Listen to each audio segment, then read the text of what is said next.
It is the world that has been pulled over your eyes to blind you from the truth. It's you liberals who have lifted them up, Howard. Paul, you conservatives make a mistake. You can't afford to strangle hope in people. Without hope, people become dangerous.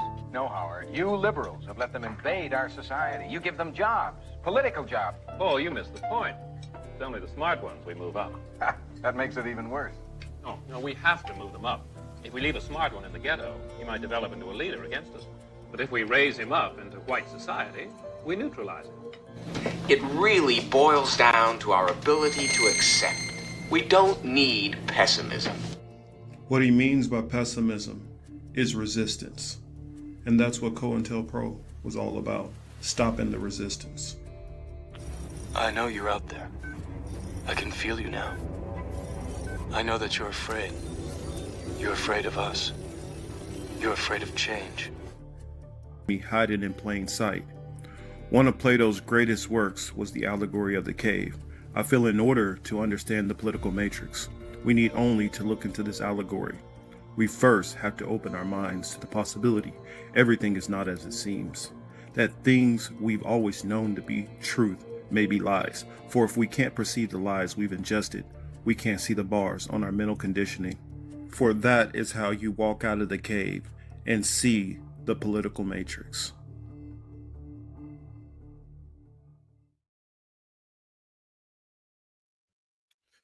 Hello, everybody. Welcome to the Political Matrix. I am your host, Marcus Morpheus Cage, and Till will be joining us shortly. I decided, just going ahead and get this thing started. How's everybody doing out there? And no, I'm not wearing nail polish. It's just how close the thing. Oh, I didn't notice that because that label is green. It makes it look black. Said thoughts on Elon Musk becoming first trillionaire.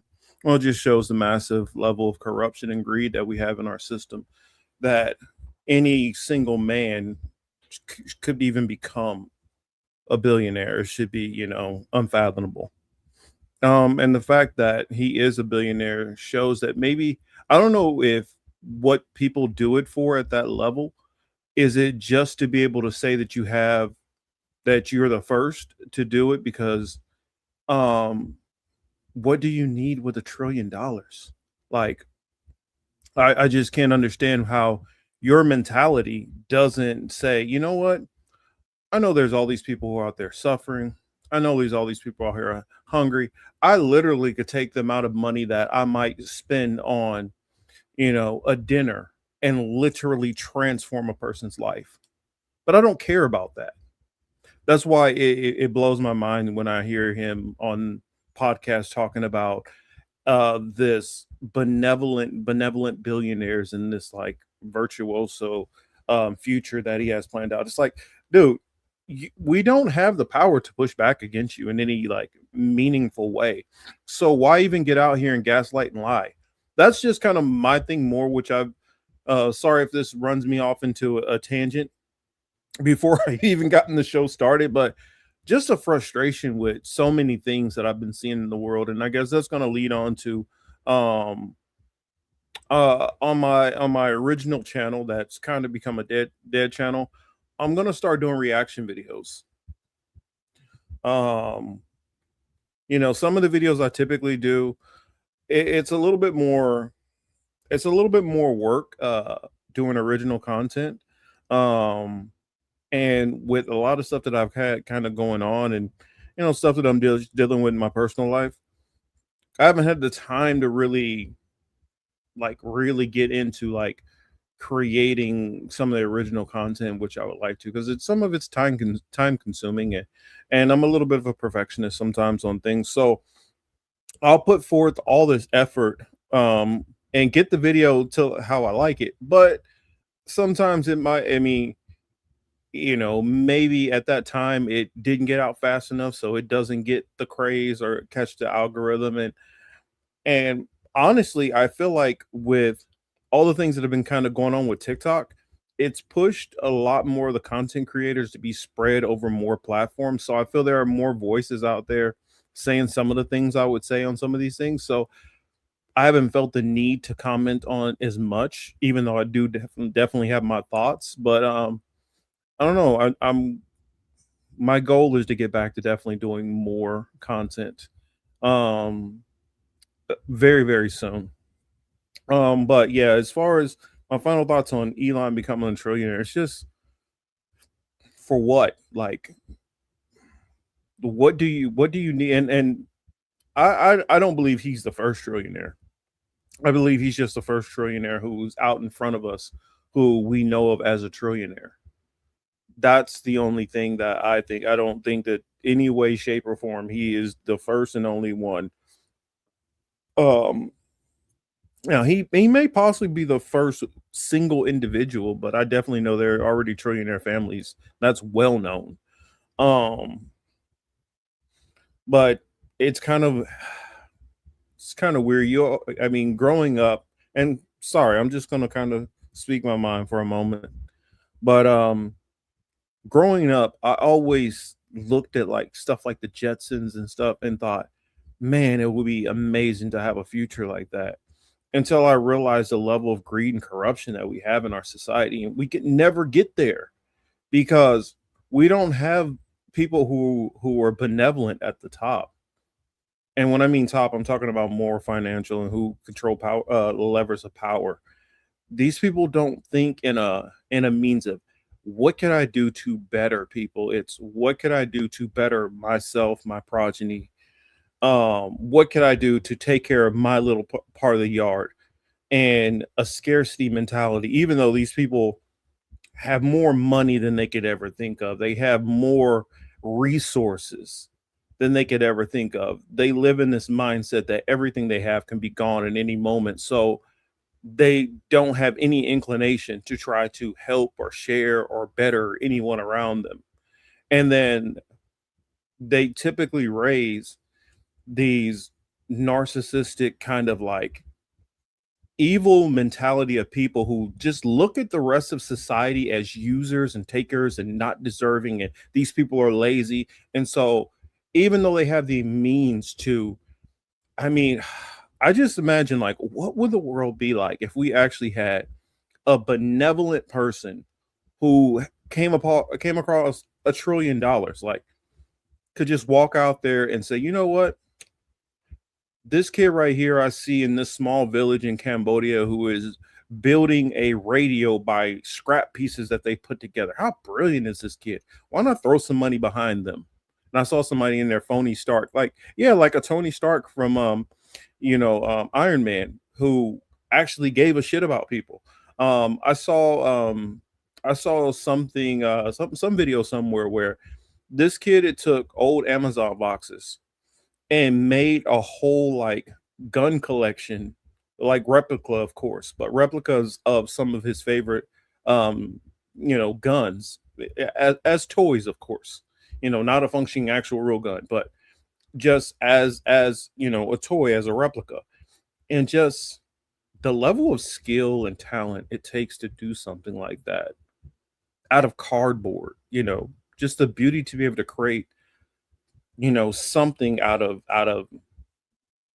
a material that it wasn't meant to become what it became. It's just always been something that has been inspiring and in awe to me to watch somebody just create. That's why like a lot of my like decompression videos that I've been watching lately, it's typically people doing metalworking, typically making weapons, but just being full honest, but watching restorations and watching people do these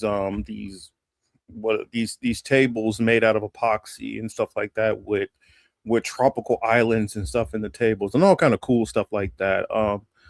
Watching people go out into the jungle and build up like this cool, log cabin or whatever, and just some of these different things, seeing the ability and talent that so many people have. And it's, I don't know, I guess it's a good way to look at the world in such a better spot than so much of the negativity that I've been like seeing and consuming lately. It's just, I mean, especially like with this whole Carmelo Anthony situation and um the Cyrus Belton situation. And just watching like with the protests with the back and forth from the Asian community to the black community, and like for those who really know me, I've never been a person who looks at having a outright hatred towards another group of people or just people in general. If I have a problem with you or beef with you, it's because of something that has went on with us internally. It's not because I had one bad interaction with one Asian person, so now I hate all Asian people, and I take that one negative experience and take that as a license and excuse for me to attack a whole nother group of people, or see one negative representation of a group of people and I don't attribute that to a whole group of people. um and I don't know, sometimes I guess maybe sometimes we're too close to some of these situations and we're more sensitive to them. um but I heard somebody last night, and a platform that sometimes I hop on and share some thoughts. And I know everybody on the panel didn't probably completely agree with what this person said, but the fact that they said it and nobody pushed back, it kind of made me feel a type of way. They basically said like how the blacks in Canada, that they are different than the blacks of America, that we put them in this segregated area and they're kind of a little bit more reserved, and the blacks in America are basically like pimps and gangsters and prostitutes. And I'm like, none of y'all gonna push back on what that jackass said? Okay, cool. I don't know. Just sharing some of my thoughts. Sharing some of my thoughts. We'll get into the topics. Of course, want to talk about Trump's B-Day celebration, this UFC thing, which is, for all accounts, looking like a hot mess. Um, I do want to talk a little bit about the FIFA World Cup, and there's so many different stories going on with that, which I want to talk about and navigate through. Um, this fake ceasefire and fake deal and all that Trump is talking about. That I don't have to bring up too many videos or anything, but I just wanted to talk about it a little bit. And there's a couple of other things I'll talk about. I'll save the World Cup stuff. You said no, it's my birthday, F Trump. Yeah, that's right. I did see what you said in there, John, about your granddaughter trying to put 65 candles on the birthday cake. That's hilarious. That is hilarious. Be like, hey, little girl, that's enough. You don't need to do all that. But let's see. I'm trying to figure what story do I want to hop into before Teal gets in here, because I'm trying to save most of the, that's what I'll do. I'll just talk to y'all for a minute. Giving Teal a couple more minutes. Let me make sure. Let me double check, because let me check my phone. Maybe I didn't send out the link to Teal, and then it's my fault. But I'm pretty sure I did. Just making sure. Oh, well, I'll send it again if not. Okay, I did send it out. And I'll just send her a little reminder.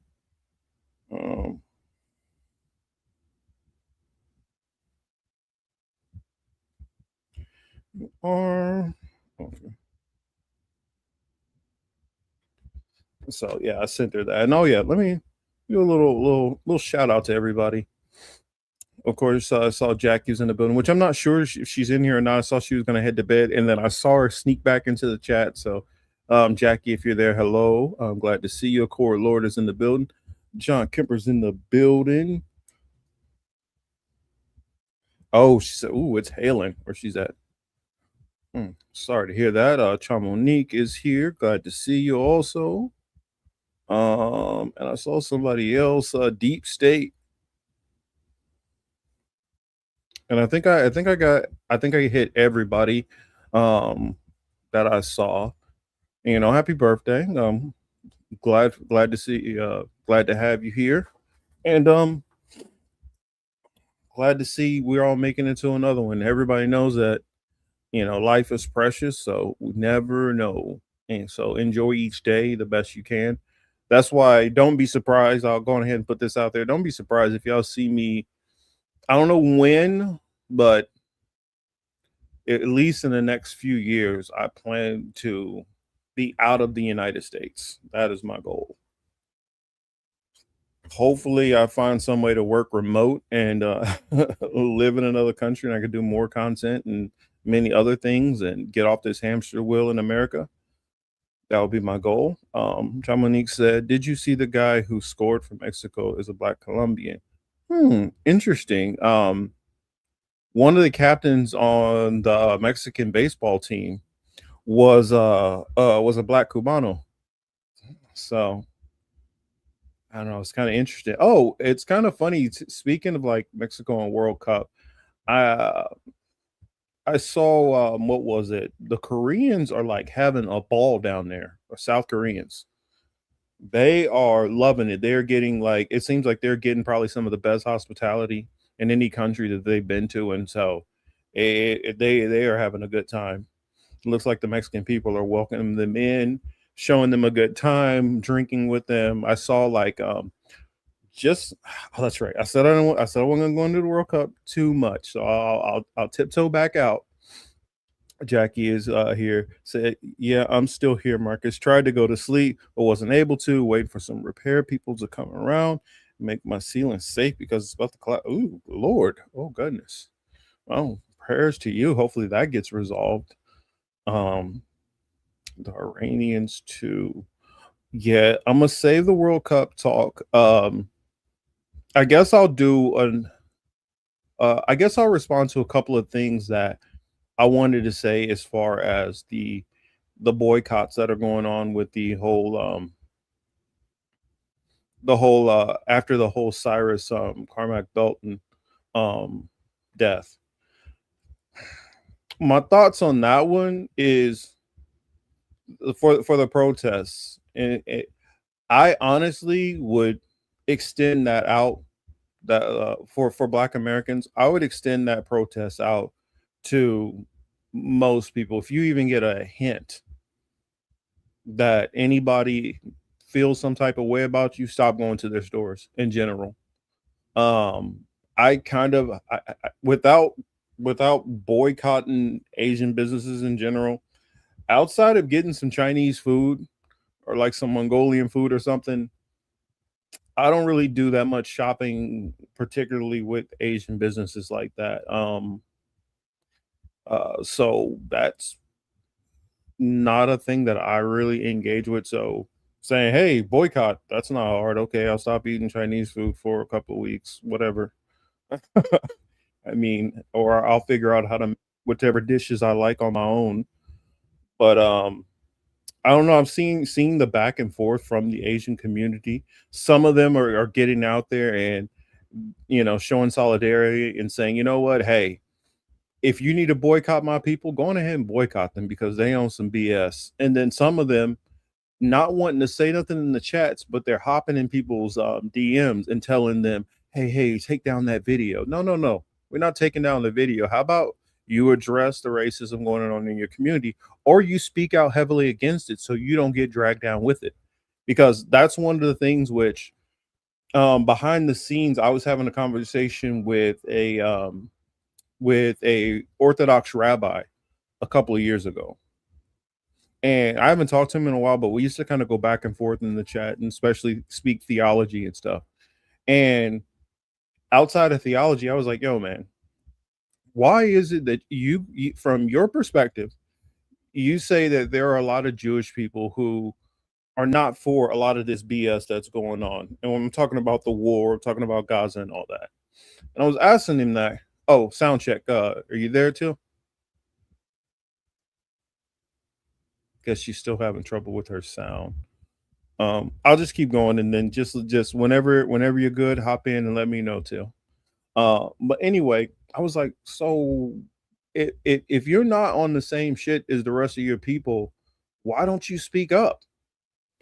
And he's like, well, we kind of feel like we don't support what's going on, and it kind of looks bad for us to kind of go against our own people. And I'm like, yeah, but when you're not saying anything, you look like you're supporting it. So it's better to get out in front of it and be like, yo, I'm not messing with what they talking about. It's the same thing if any people who I'm affiliated or attached to start saying some crazy stuff, I'm gonna jump out there and be like, nah, that's not how I rock, you know. And if you don't get yourself on the record, Okay, I don't know what's going on, but my audio is not working. and Logan, glad to see you here. Also, hello to you. But I was just talking. I guess I was kind of just rambling a little bit, waiting on you getting in. I don't want to get into too many of the subjects before you, but I was talking a little bit, kind of a recap on some of my feelings on the protest stuff that's been going on, especially with the Asian communities, and you know, some of them talking about how you can't boycott us and this, or it's not fair, and it's like I get how people feel. Oh, it's this one guy who was saying this. Is this, or it was this one case. You know, we're not all Rick Chow.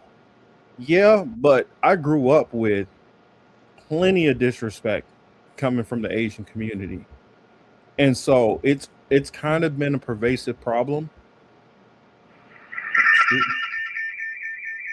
Whoa. It looks like your other one's trying to click in. Hold on. Okay, sorry, I muted that till we get that figured out. But yeah, that's just my thoughts on it. Plenty of black people have no problem boycotting this, like how the guy was talking about. Oh, well, the laundromats and all that. There are plenty of people who don't even use laundromats. There are plenty of people. You can buy liquor damn near anywhere. You don't need an Asian liquor store. It's like some of the shit that like that one guy was talking about was just weird to me. And even though like growing up in the Midwest, we didn't really have a lot of Koreans, but just how much stuff that I notoriously heard about Koreans on the West Coast before I even met Koreans, the reputation of Koreans being racist was like already, you know, deeply sewn into my psyche before I even got here. I've only met like one person who's half Japanese and one Japanese guy who I worked with, and that's pretty much about it. Pierre Powers. I mean, being former military and my cousins who are military, yeah, I'll support the troops, but I don't even watch UFC like that all the time anyway, so that's not something I'll really engage in. For all who want to do it, knock yourself out. But yeah, I won't be engaging in that. It's just like, even I'll go be honest, even though I'm going to talk about the World Cup and I support the World Cup, I'll be honest, I don't watch it. I don't watch it. I'm not a big soccer Football. That's not my jam. And it's becoming my jam. It is. I don't know. For me, it's too much damn running around, and I don't know. To me, it's just so boring. I had it playing with the finals playing, so I was getting a little bit of everything. I get it, like I definitely understand patriotism and getting behind your country, and I've always loved stuff like the Olympics, where countries get to compete against other countries in good sport, and we can compete against each other in competition instead of politics and war and things like that. I've always supported that. But I'll just be honest, some sports have never caught my attention. Like, they've already made it political though. I know. That's why I was waiting. I was waiting. Good shit. By the way, my grandmother. I was going to jump over. My grandmother's Korean. That's when I was popping in. My grandmother's Korean, and okay. Like, yeah, I should say my step grandmother, but she's a grandmother I recognize. Song Yong Soo, Korean lady. Okay, they have the same racism as white people. Koreans have white people racism. They hate like white people do, because they fetishize black people too. Because my grandmother loved her to death. I really do. Like, she grew on me just like we grew on her. But my granddaddy got her off the boat. We make that joke. Like, even she make that joke. You know what I'm saying? But my granddaddy got her off the boat, bro. He was over in Korea in war on the base. macking on hoes, knowing damn well he had a wife at the crib. Came back off the boat with her, like straight up. When he got back, fucking USA side, man, this motherfucker had a new wife, was moving to El Paso, said fuck his old family, like stereotypical military dude. I ain't even gonna say nothing about it. I mean, I ain't even mad at him. Not that I did it when I was in the military, because like I'm not even I'm not even gonna pass judgment because I don't know. I can't speak for other people's relationships. I mean, I knew people in the military who was like, yo, what happens while we home is what we do home, and when I'm out here and you home, hey, it's fair game. So I've seen people have their own splits, however they want to do it. I ain't mad at him. Okay, God rest my grandfather. So I ain't mad at him. My grandmother, but damn, that bitch crazy. I left her ass too. Fuck. Shit. He ain't do nothing wrong with my eyes. That bitch psychotic. Hell yeah, get you like a little Song Young Soup that was with you to the end. Little Song Young Soup. All you got to worry about her doing is motherfucking gambling. She go to the goddamn casino. That's every time I call. Hey, Papa, what's going on? Hey, nothing. He had a stroke in the 90s, so he was still cognitive. So I'd talk to him on the phone and shit. Then I'd be like, yo, where's Sonny at? He'd be like, at the casino. God damn, that bitch lit it, don't she? Would you want to know something? She ain't gambled the house away. Tell you that much. She was there when my granddaddy died. Tell you that much. Got the house, got the car, the kids, the dog. She got it all. Ain't mad at her. Shit. Go ahead, Sonny. But they fetishize black people because soon as she got over here, she brought her family over here. Everybody came, nigga. Everybody. Her mama, her daddy, her brother, 2 cousins, and an auntie. I was seeing an interesting conversation going on in the chat. I kind of wanted to hop into it. Started off with Jackie saying, are liquor licenses in the U.S. a lot like licenses in the U.K.? And then a court lawyer says, Jackie, please explain the licenses. In the U.S., you have a liquor reseller license, and requirements vary based on state, even county. That is 1,000% correct. I've lived in, like, how Kansas City is. Kansas City is kind of split by 2 states and 2 counties. Now, granted, you do have the surrounding suburbs and all that, and other cities that make up the greater metro. But like, I could drive like literally like from where my grandmother's house was in Kansas City, Kansas, Wyandotte County. I was probably like driving wise, like literally 5 minutes from Missouri.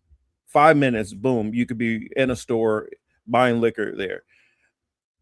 At some periods of time on Sundays, it was no alcohol was not able to be sold the whole county wide. So what people will do is just go across the lines, and they flip-flopped.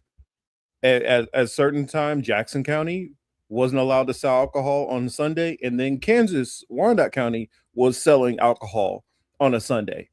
And so that's what I'm saying. That close within the same metro, you got some places doing one thing and some doing other things. You had some places that didn't allow smoking in restaurants, and some places allowed smoking in restaurants.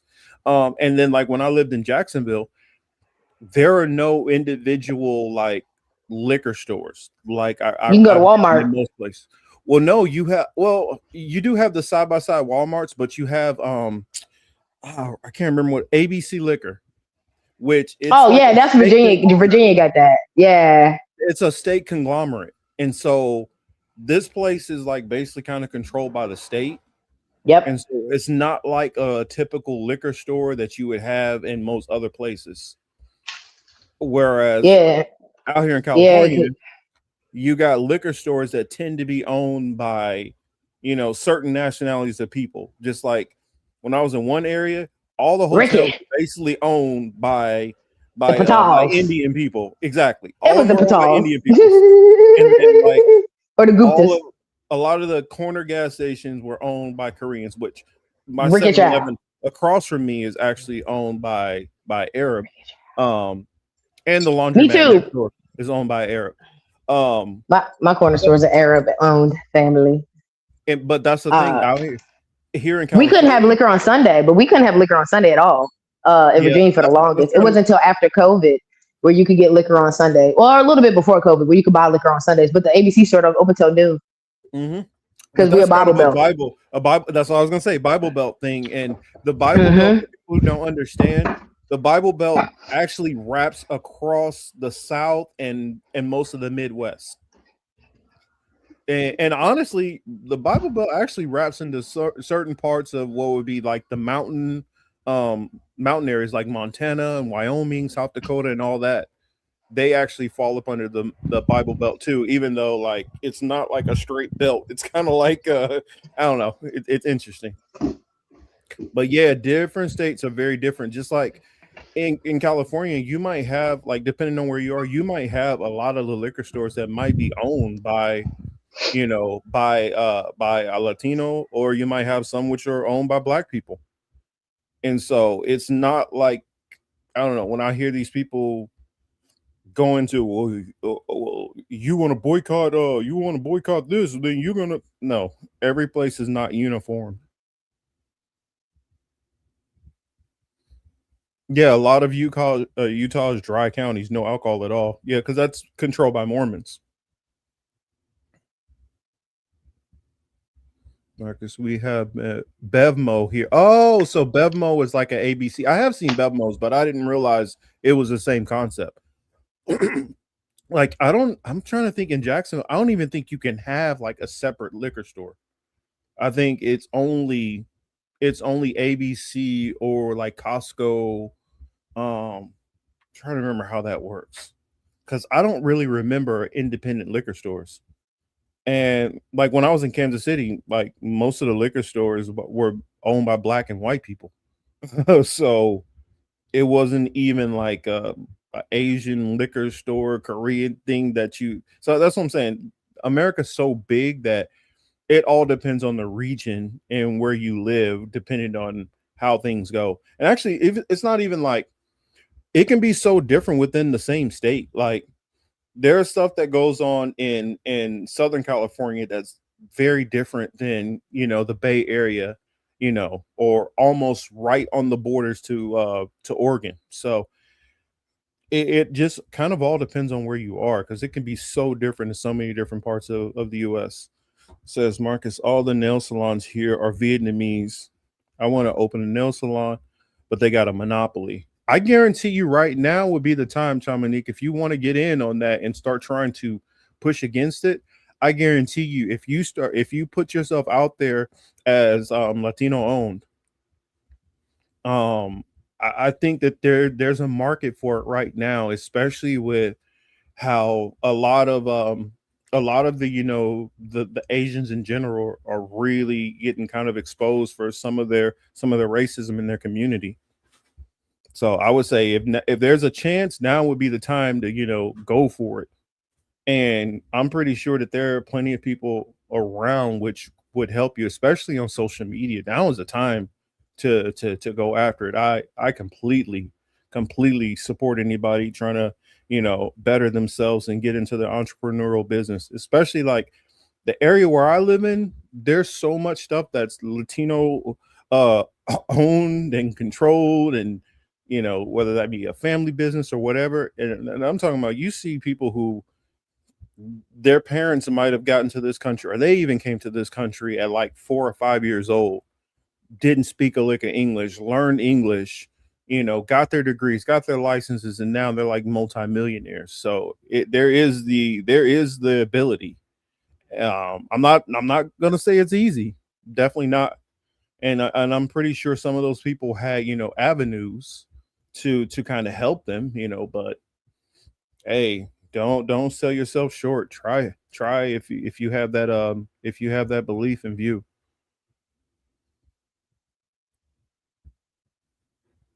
Okay. Yeah, I definitely say try. I mean, even if it has to start out like just small, getting a couple of clients until you build up on your own. Huh.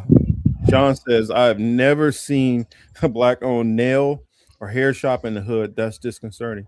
Um, Actually, My all city of got the them. where I grew up, all the hair like the hair shops, like well, the hair salons, but like None of the hair stores were black owned where I grew up. Nail We shop, it's got starting to one be some. It's for starting to be sure. some. Shout out to Ray at Supreme Styles.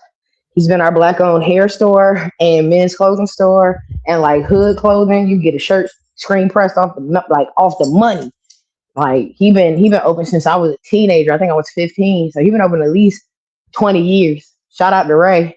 And I seen him at the local Walmart a couple weeks back. He honked at my horn. I had to look in the windshield, like, cause like our town is small enough, but it's big. You know what I'm saying? Cause they celebrating what 250th year of being here and shit. Whoop de doo. And everybody, their grandmama that came to Williamsburg and shit, crazy work. But this town big, but small, but big. And like I know all the black people that's worth for them out here. And we got a black hair store, we got a black hair salon, we have a black nail shop, a lot of black restaurants. More than I ever thought Williamsburg would do. I get shout out Williamsburg for allowing that. I ain't gonna hold you, Chamonique, though. We got like for a while, our Mexican population, our Latino population was popping for real, for real. They kind of slowed down some of the families that got, out the game. But man, listen, them 3 families had this place on. Wow. Yeah, that's what That I'm really saying. did. It does make a difference, the demographics of an area too. Hell Definitely yeah. makes a difference. Cause like we got 2 Chinese spots and that's it. Like, and some of our nail salons, 1, 2, 3, 4 or 5 of our nail salons ran by the same Asian family that's lived there their whole life, like 4 or 5 generations. But like, it's family for real out here in our demographic. Yeah, I mean it's very different than like where like living out here in California. Some areas, like most of the cities that surround me and the city I'm in, are literally like 90% Hispanic. So, I wanted to read this. Jackie said, perhaps they have a monopoly because they are undercutting on prices. Well, here's the one thing which is not ever really mentioned, and I don't think a lot of immigrants in general realize this and like put this in their calculus while they're insulting the people whose communities they move into. Because you are an immigrant, there are certain laws on the books that actually give you an advantage opening a business. Thank you. There's certain money that is allocated specifically for immigrants that the regular citizens cannot get. Talk So that shit. you are given an opportunity and that none of the other people there have. That's the reason why so many people are able to come in here fresh off the boat. And then when there's a couple of years, now they got them a business, and then they look around and like, I don't get why you blacks and you whatever and can't do this. Bitch, we don't have the same opportunity you do. And y'all one step underneath a white person because white people get the leg up any goddamn way. The crazy part is through all the protests which black people did fighting for their own rights, it allowed for all the other minority groups to come in.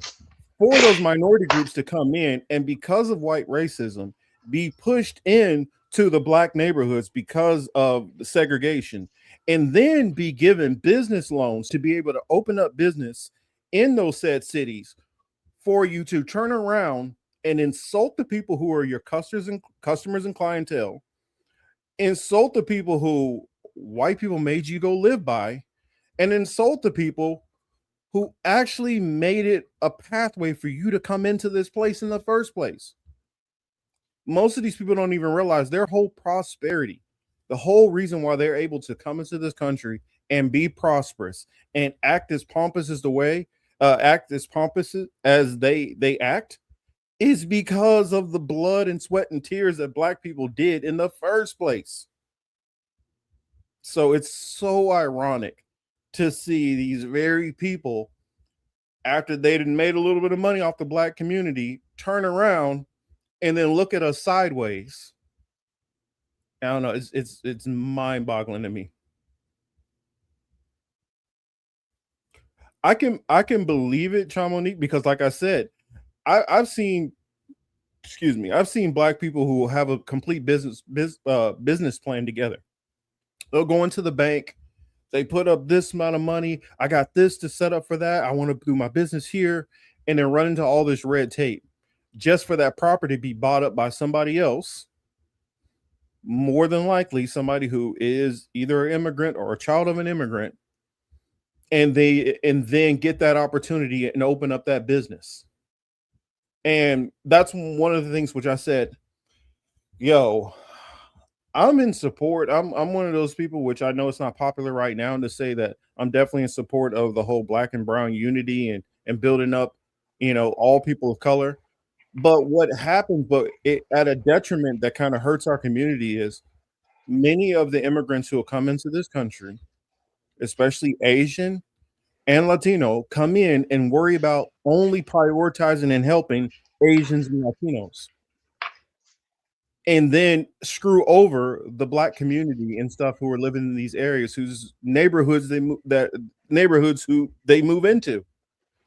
And so that's the reason why there's probably a lot of the soul foods who are owned by Chinese people, is because it gets so expensive and so hard to open a business and stay in California that the black population continues to dwindle.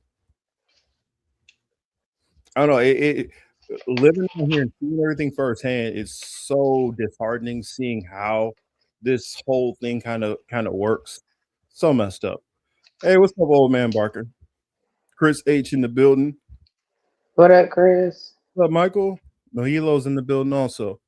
But I'm just watching this whole dynamic on how this stuff all plays out, and it's like, I'm in California, and I say that because you'll look up, and I want to say a huge majority of the politicians who will be, I'll say easily in California, especially Southern California, 50% of the politicians at least are children of Latino immigrants or Latino immigrant themselves, and then focus on only building up Latino immigrants.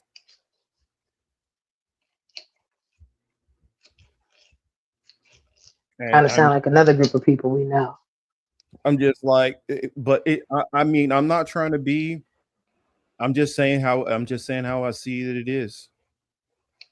And we covered that, not that well. It's probably been a while ago now, but those three politicians out here, they were like, oh, they're with the blacks,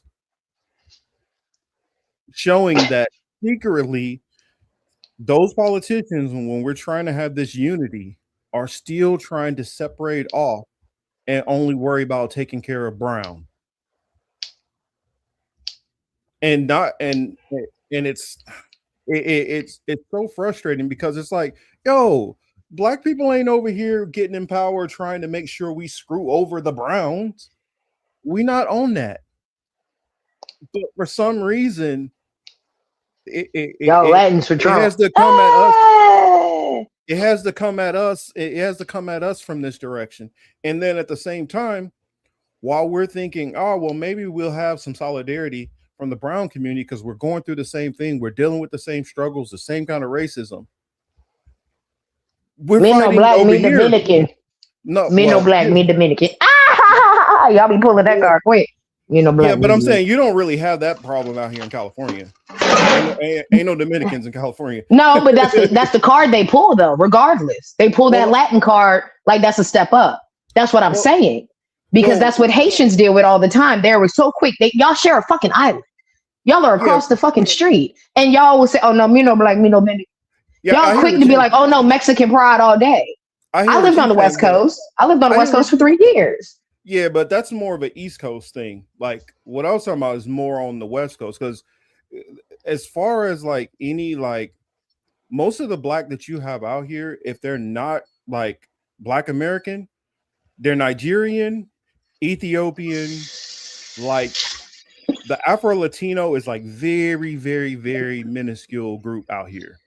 Like especially of just of an already small group of black people.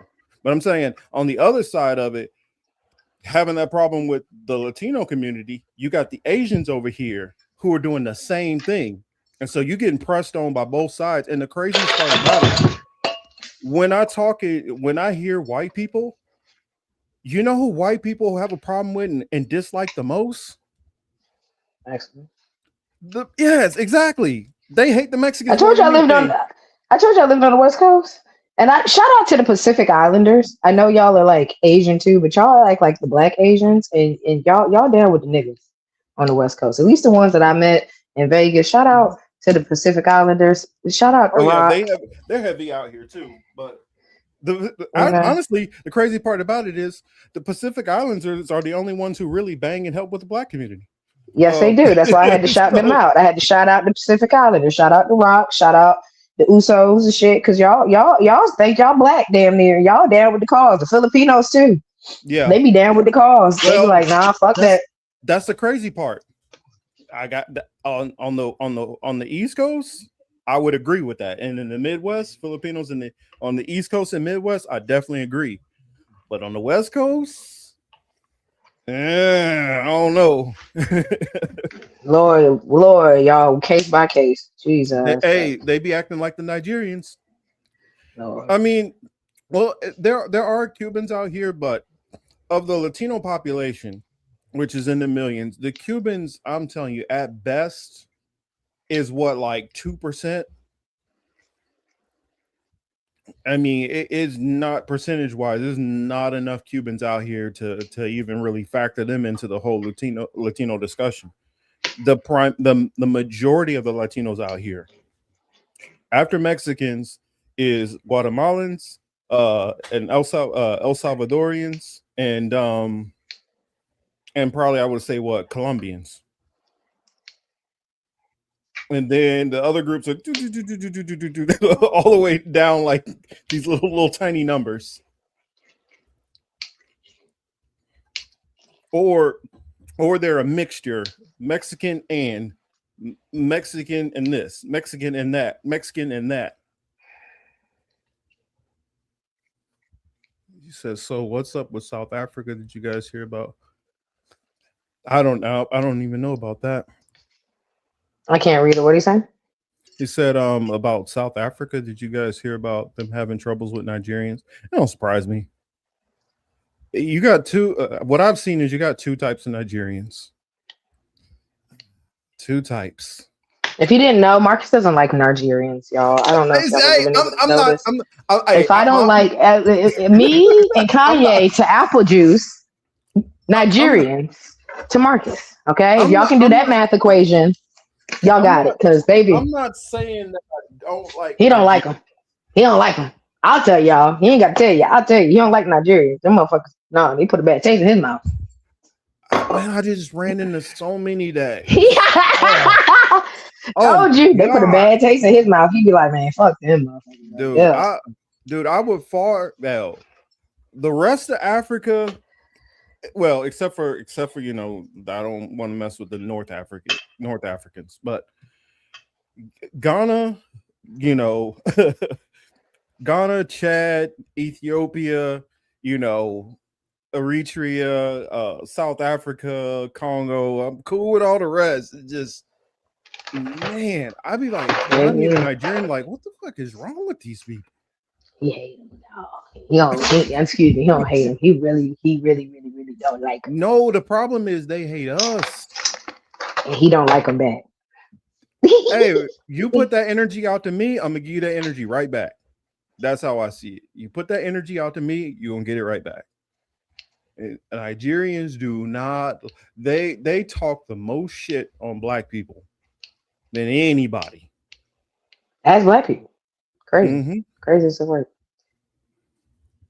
Yeah, So if at any point in time anybody in the chat gets a Nigerian prince in their inbox, please come to Marcus first before sending that man money. He will tell you exactly how he feels, and that hopefully will deter you from making that bad decision. But the crazy part is the Nigerians who are in Nigeria, most of them seem like they're trying their best to be cool with us. It's their cousins who come over here. That's the problem. Well, those cousins are Fresh Prince of Bel-Air, West Philadelphia, born and raised. They came over here trying to turn into cult. I mean, I'll give what KGB and Godfrey a pass, but the rest of these, I'm sorry. All right, I've been on my tangent long enough. We'll get into the subjects a little bit. So, and that's right, I forgot. It's John's B-Day first. Hey, Trump John, happy birthday. yes. Trump just happens to share it with John.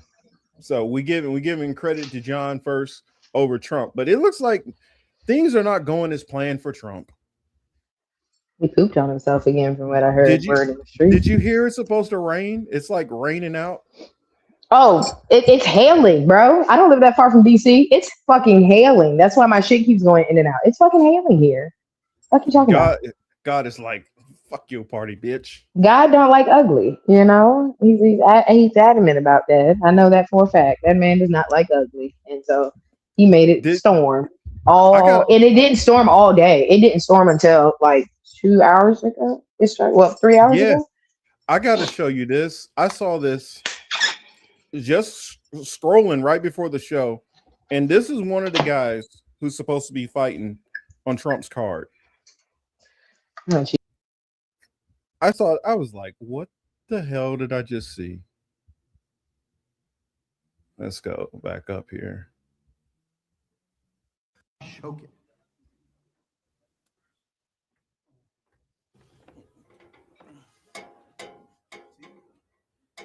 So what? Maybe I was drinking last night. But who won it? Who wouldn't be? I have a giant black man that wants to knock me out.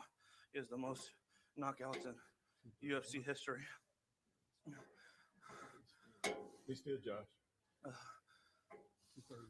231. 231, the official weight for Josh Hogan. And ladies and gentlemen, if you would please, Josh Hogan.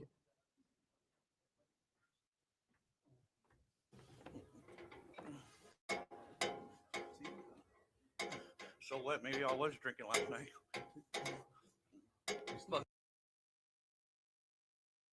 Now, I don't know if that's a parody or not. I'm like, please tell me that's not real. But do y'all see? I really hope that's not real. But if that grown ass man about to get beat up by that black man, I wouldn't go in the ring either, baby. I'd be scared as fuck too. He is puking on himself, like walking up to weigh in. I was like, what the hell is this? And he looks like he's like physically drunk right now. Not like, bro, you gonna fight like this? Oh, shoot. I don't know why it is acting crazy.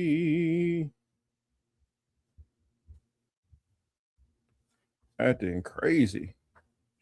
Because we're talking about Trump. You ain't paid the bill. I know you didn't pay the bill. I know you didn't, Mark.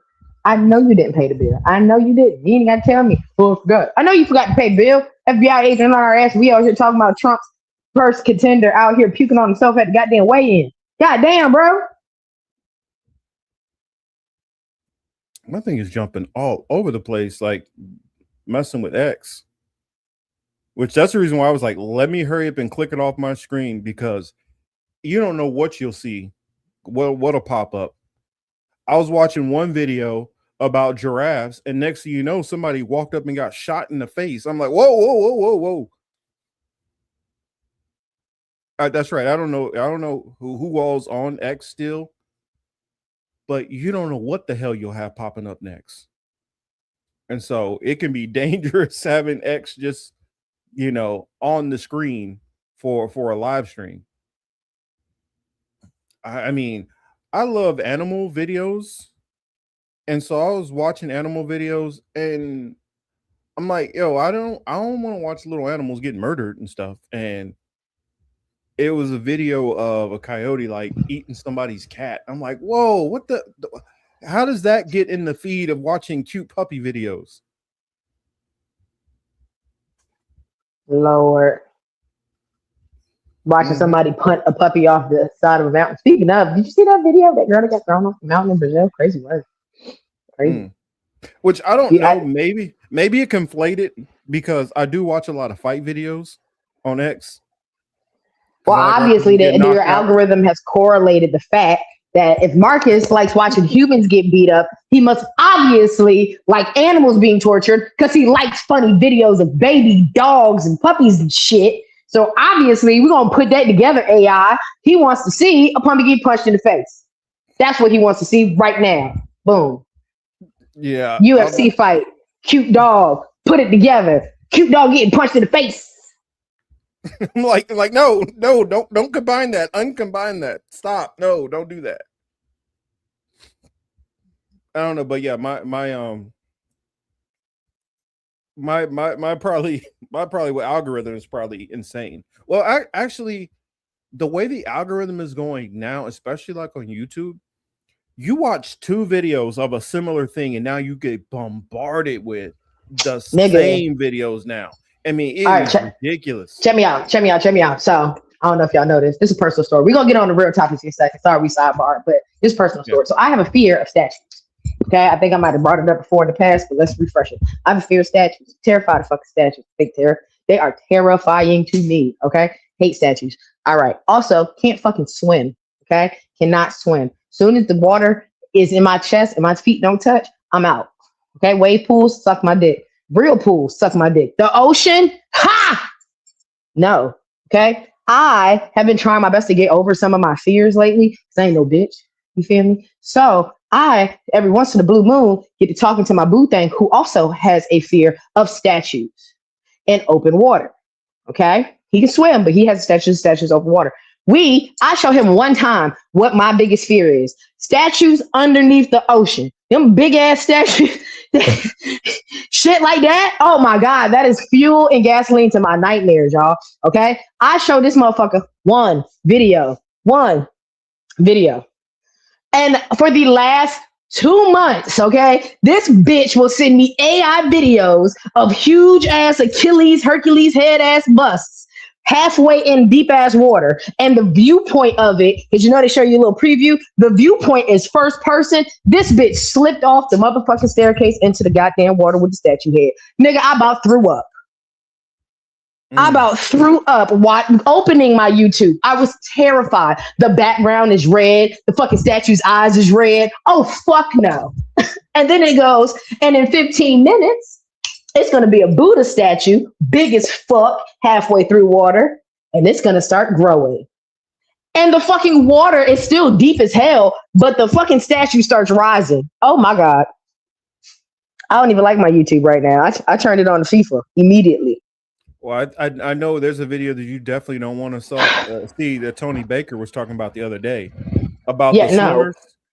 It was 4 swimmers who they had their tanks, and like, I guess the best way I can show it is they were going through this ravine. They were going through like that over. Then they started diving all the way up under this rock basin, and then they had to come back up on this other side over here. Well, what happened is, the first swimmer made it through, but the second swimmer got stuck. Oh, Jesus, no. And so the third swimmer is sitting there like, I'm running out of air. I can't keep going any further. The second one, the last one, seeing that the other 2 were stuck in front of him, turned around and start trying to swim back the way they came. But it was too far, and he started running out of air, and he ended up drowning and dying. So fuck no. Marcus, what the hell? You gotta warn me of some shit. I thought Jesus was gonna come in and breathe life into they. You just gonna say, hey, that motherfucker dead like shit, right? Boom. Next 2, out of here. Adios. What, Marcus? Yeah. That motherfucker died? All 3 of them died? Yeah. Oh, fuck. I made that shit up. No, are you fucking? Why would you tell me some shit like that? And my bestie talking about we should go on a cruise. Bitch, fuck you and that cruise. Yeah, they were swimming, like, basically, it's like a layer of rock right there. And so once they dived, they went down under this layer of rock, start going through this long tube of rock base, and then dive deep below. And then they were coming up the last part. There's a little bitty part that you had to squeeze through. And then once you got to the top, you started coming out another little tunnel, and then you're back up. They were at the very last part. They were like at 95% complete and got stuck at the end. And not to sound like that person, but I'm just going to sound like that person. Congregation, chat, viewers, new viewers, and late viewers. Y'all already know who the fuck it was. We ain't got to tell you kind of people it was. Y'all already know that's some shit. Okay? I ain't gonna say it, but y'all know that was some shit right there. Cause you ain't never heard you ain't never heard the black and brown and yellow congregation. I don't know, maybe the yellow, but you ain't never heard the black and brown congregation get together and say, you know what we finna do? We're gonna hold our breath long as fuck and go up underneath this rock and go out on the other side. For what? For what? Most we gonna do is, hey bro, I'm gonna swim to the other side of this pool, I'm gonna touch the wall, I'm gonna come right back. That's it. We swim in designated areas. They said this loop. They said that loop that they had to swim down and go around the rock. They said that was the equivalent of swimming down like 4 stories. You're done. You're done. What are you training for? Well, not anymore because you didn't pass the training. But what the fuck was you training for, bro? Like, tell me what's fitting to happen. Because if that's the case, I'm gonna get me a little baby and me swim class in too. If you think we fit to go under, but why on any Wednesday out of the 2026, 2018, if you were in Ethiopia, 2054, if you were somewhere else, what made you think, you know what, we should do this Wednesday? Swim down 4 stories, hold our breath on some we about to be the strongest. We about to turn into Superman. What the fuck? Why would you do that? They basically decided to swim through an underground cave. Dumb. Nobody ever says, let's go swim down a cavern in the water. That's dumb. People don't even like, that's stupid. Go walk the Grand Canyon if you that bad. That's dumb. Swimming, that's dumb. That's dumb. That's shit. That's dumb. And honestly, for me, because of like with my knee injury that I had, sometimes my leg will lock up on me. Nah, I don't do too much swimming after that. I had one time I was out there in the water swimming, knee locked, couldn't move my leg. And I'm bottom heavy. My bottom just starts sinking. I'm like, nah, I'll play around in the pool a little bit, but I'm not getting out in water that's too deep or too far away from because at least if I'm a little closer to shore, I can, get on my back without basically using my legs very much. But I don't get too far away. Not no more. One time I was at the wave pool in Busch Gardens. That shit got me in my face. I said, well, that's the end of that. That's the last time I've been in the water. How about that? I put my toes in and walk back away. Nope. Mariah, no, it's not swimming after eating. It's my knee surgery. Part of my knee injury, I had a bucket handle tear in my meniscus. And what a bucket handle tear is that cushioning your meniscus, part of it that's tears, it flips under. And it's kind of like something that's supposed to be flat, partially folding over. And so it doesn't sit back flush. It doesn't sit back flush again. And my knee is not able to go forward at that point. My knee is just stuck in like a 90-degree angle. And then there's also the possibility, because they took my hamstring out to make me a new ACL, part of it. And for those who don't know, everybody has 2 hamstrings in each leg. They take one, if they take one out, of course, you're only one left. Bicentennial head ass. So if I lost that one hamstring, I don't have that backup hamstring there. So I'm done. That leg's not moving. Because for those who don't know, your hamstring is the muscle it helps with the muscle on the back of your leg to pull your leg back, from being straight. So no, to build him stronger, faster. Where's Centennial Man? So nope, I don't play around with the knee too much in a situation where I can drown and die. if it's an emergency and I got to jump in the water to try to save somebody or swim to save my life, that's one thing. Cool, child. I'm going under. but I'm not taking the chance that my knee goes out of me and I'm stuck in the water somewhere. You see how quick I just came to terms with my life? Why they didn't? Oh my God. As soon as you said, if I got to save somebody, them niggas is dead if I'm there. I am so sorry. If I'm on the watch, I'm so sorry. I'm not going to be able to do that. I'll call for help. I'll scream, help. I can't do nothing else after that. But even if I got to save myself, there should be no reason I put myself in those type of dangers of water. But if I did, Well, Lord is my shepherd; I shall not want. I do take Jesus as my Lord and Savior. 'Cause I'm fit to see him. I'm fit Well, to this see him. is like what Thomas was saying. Best thing to do, Marcus, is just float on your back. That's what I'm saying. Float on my back, and then try to get myself closer to the shore. You say if you're in that if you get into another predicament, LOL. Well, if your knee is locked like that, that'll make it very difficult. What It's I'm gonna trying be to dead explain to weight, y'all is ain't it? I used to, yeah, it's just dead weight. And what I'm saying is from sprinting and running heels and doing a lot of like leg exercises. I used to have massive tree trunk legs, and they still are pretty strong and pretty muscular. You know, when people talk about what is it? You got mailman calves. Like, yes, I have big giant calves and big huge quads. And so most of my weight is in my legs. And so that's pretty hard to float when you got a lot of just dead weight, dead muscle weight just sitting there.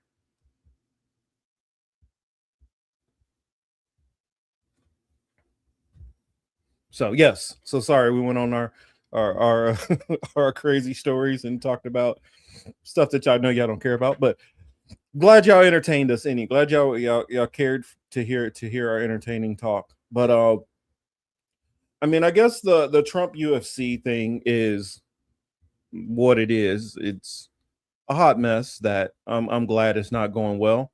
Ceasefire, of course, is ain't no such thing as a ceasefire. And onto the World Cup stuff.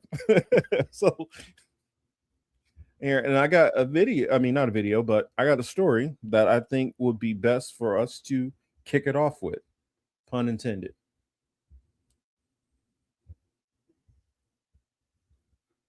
Oh shoot. What is this? Ah man.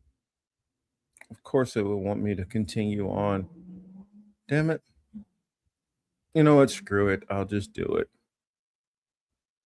I'll just do it. Sorry, y'all. I'm about to move out my kitchen. I'm meal prepping for the week. I gotta go to work. But while he's getting that story together, put your team. If you're watching people, put your team in the chat so we can see where we at.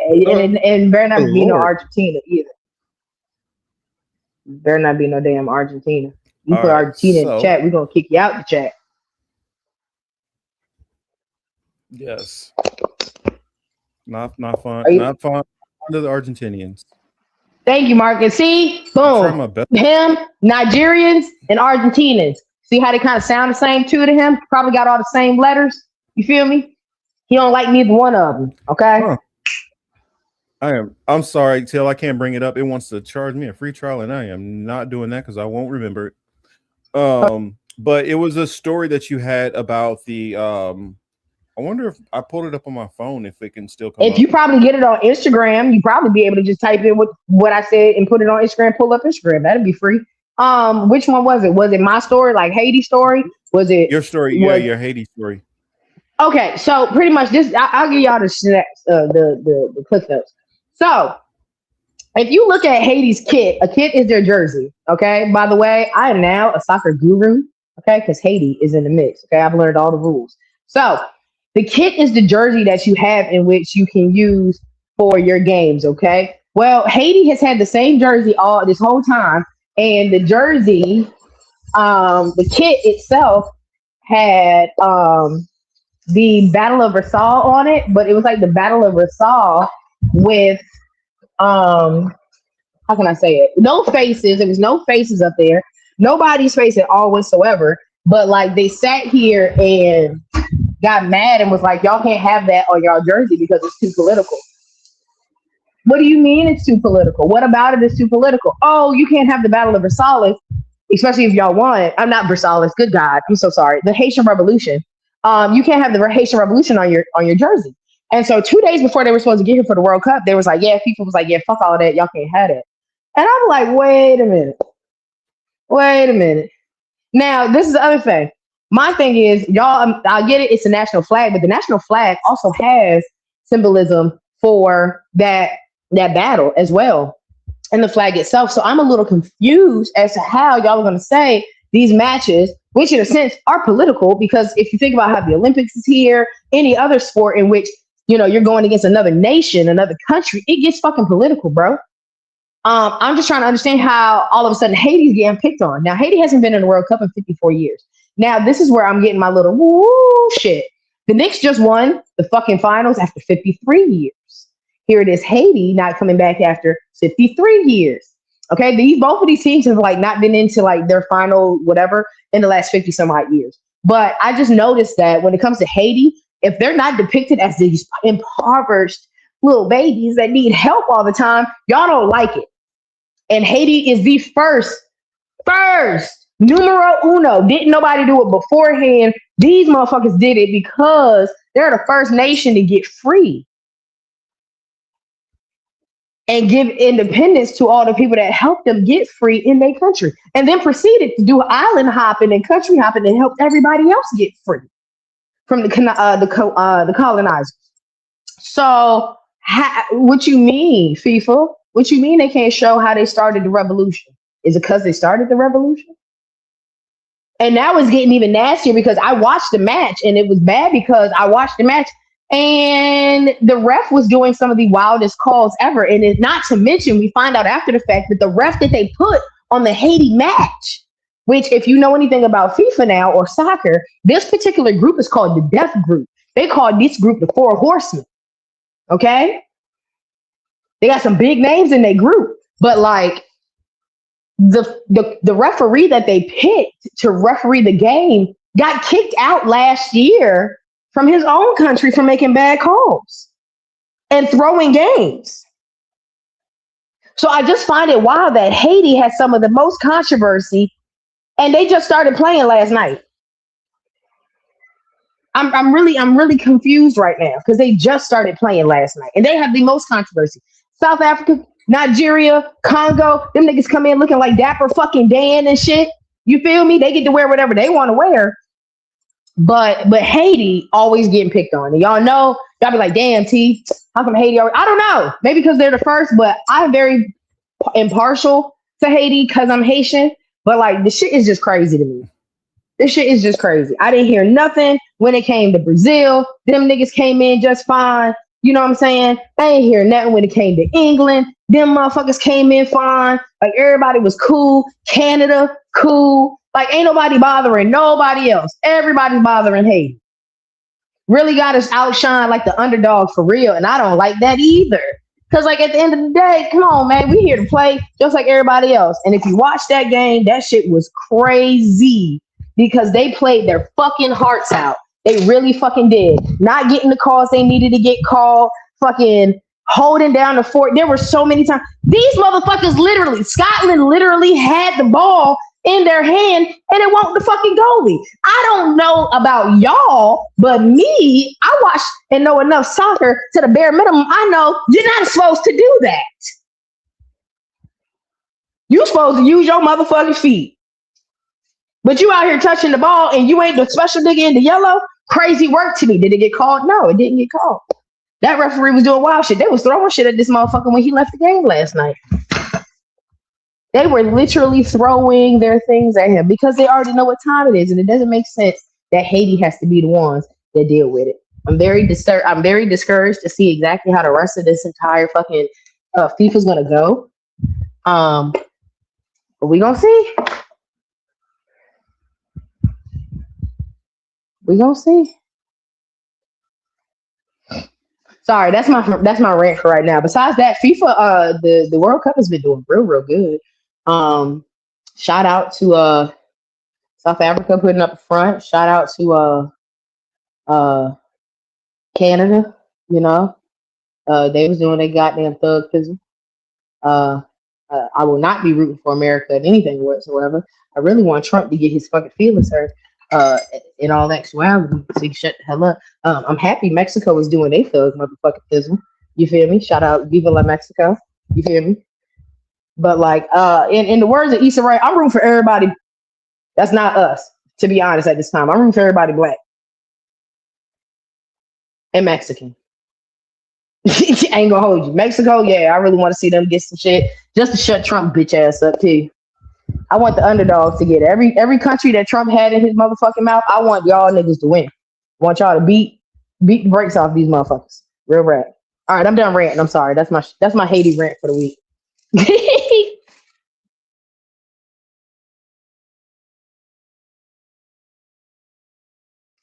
Marcus, you muted.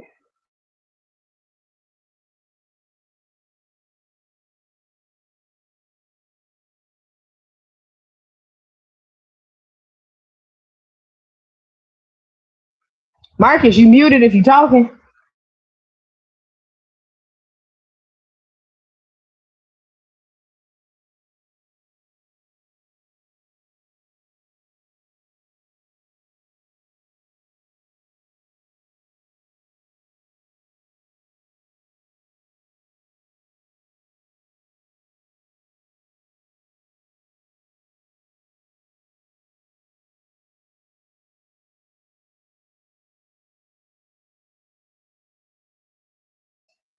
Oh no, Mark. See, I told Marcus about that damn bill, y'all. Marcus didn't pay our damn bill, and now look at it. Poor baby. Too much FIFA talk, baby. Way too much FIFA talk. They ain't playing about this. And that's another thing. How you gonna say it's not political, bro? It's definitely political. Y'all don't even want motherfuckers really talking about it. It came out their face at one point in time and was like, it's rigged, it's rigged, it's rigged. And now I'm kind of looking at it like, damn. Damn, We can't have sorry shit. about that. It's Sorry okay, about Marcus. that, I froze. Yeah, it was giving me all kind of problems, and then all of a sudden my signal got super good. I don't think I just did a speed test on it right before I came in. I don't think I've ever seen my signal that good. Yeah, all right. That's what the FBI agent said too. Like, look at this shit. I'm about to make him think he gonna have a good show. Psych your mind, boy. You got me chopped. This thing just said 161 my download speed and 25.8 upload speed. That's extremely fast. But right before that, it was like barely. It's weird. It does that, and then whenever I do a speed test, it'll do a bad one, and then all of a sudden it gets really good. And then I don't have that problem anymore. I don't know why it always does that. Once I do a speed test to call it out, then it's okay, now I'll act right. But what I was trying to say in there is it's kind of interesting that, you know, all of this stuff is going on. And FIFA has always kind of had problems. Like it's far more corrupt. Anybody who tries to talk about how the NFL or baseball is corrupt, FIFA is far worse. FIFA is the most corrupt. That's the reason why refs be getting stabbed in other countries. It's a reason why, and this whole thing is extremely political. I honestly don't think. I think that because they probably didn't expect Haiti to qualify in the first place and didn't want Haiti to qualify, they're trying to make sure that they get, basically knocked out really quickly so they can say, see, they never supposed to be here in the first place. I think that's the goal. And if you look at what's been going on with the Trump administration, just in general, if you look at what's been going on with the Trump administration, just in general, all the controversy that's been going on as far as, this whole World Cup, the stuff that people have complained, like in 2022, when they were talking about when America gets it, all the stuff that they said that'll probably happen, and it's happening. Athletes not able to get in, refs not able to get in, fans are not able to get in because America is on this like over the top, like, this Karen behavior of like fearing that, yes, some pro athletes who spend their whole career becoming a top athlete is coming in your country to do terrorism or some kind of crimes. That's the mentality of America. It's like no other country is looking at like, the USA Olympic team, like LeBron and all them. Yeah, LeBron is coming into the country to do a terrorism attack. America is the only people who come up with this ridiculous logic that these world-class athletes who spend their whole lives training to be, the top, athletes in their sport, for basically their version of the Super Bowl times 10. That these people they're sneaking them in as some kind of sleeper agent to do what? Well, you think that they're trying to come in here and try to stay in this country? Many of these people are world-class athletes. They're getting paid millions of dollars in their various different countries. They don't need to sneak into America. And that's the reason why, when you have a bunch of idiotic people who are in power, you have this kind of stuff going on. I swear, if this would have been even a Republican under like George Bush, I don't think George Bush would have done no dumb shit like this. This fear and this, oh, well, we need to treat every country like fucking criminals. Like, I watched a video where it was showing Mexico and how they were welcoming people into the country.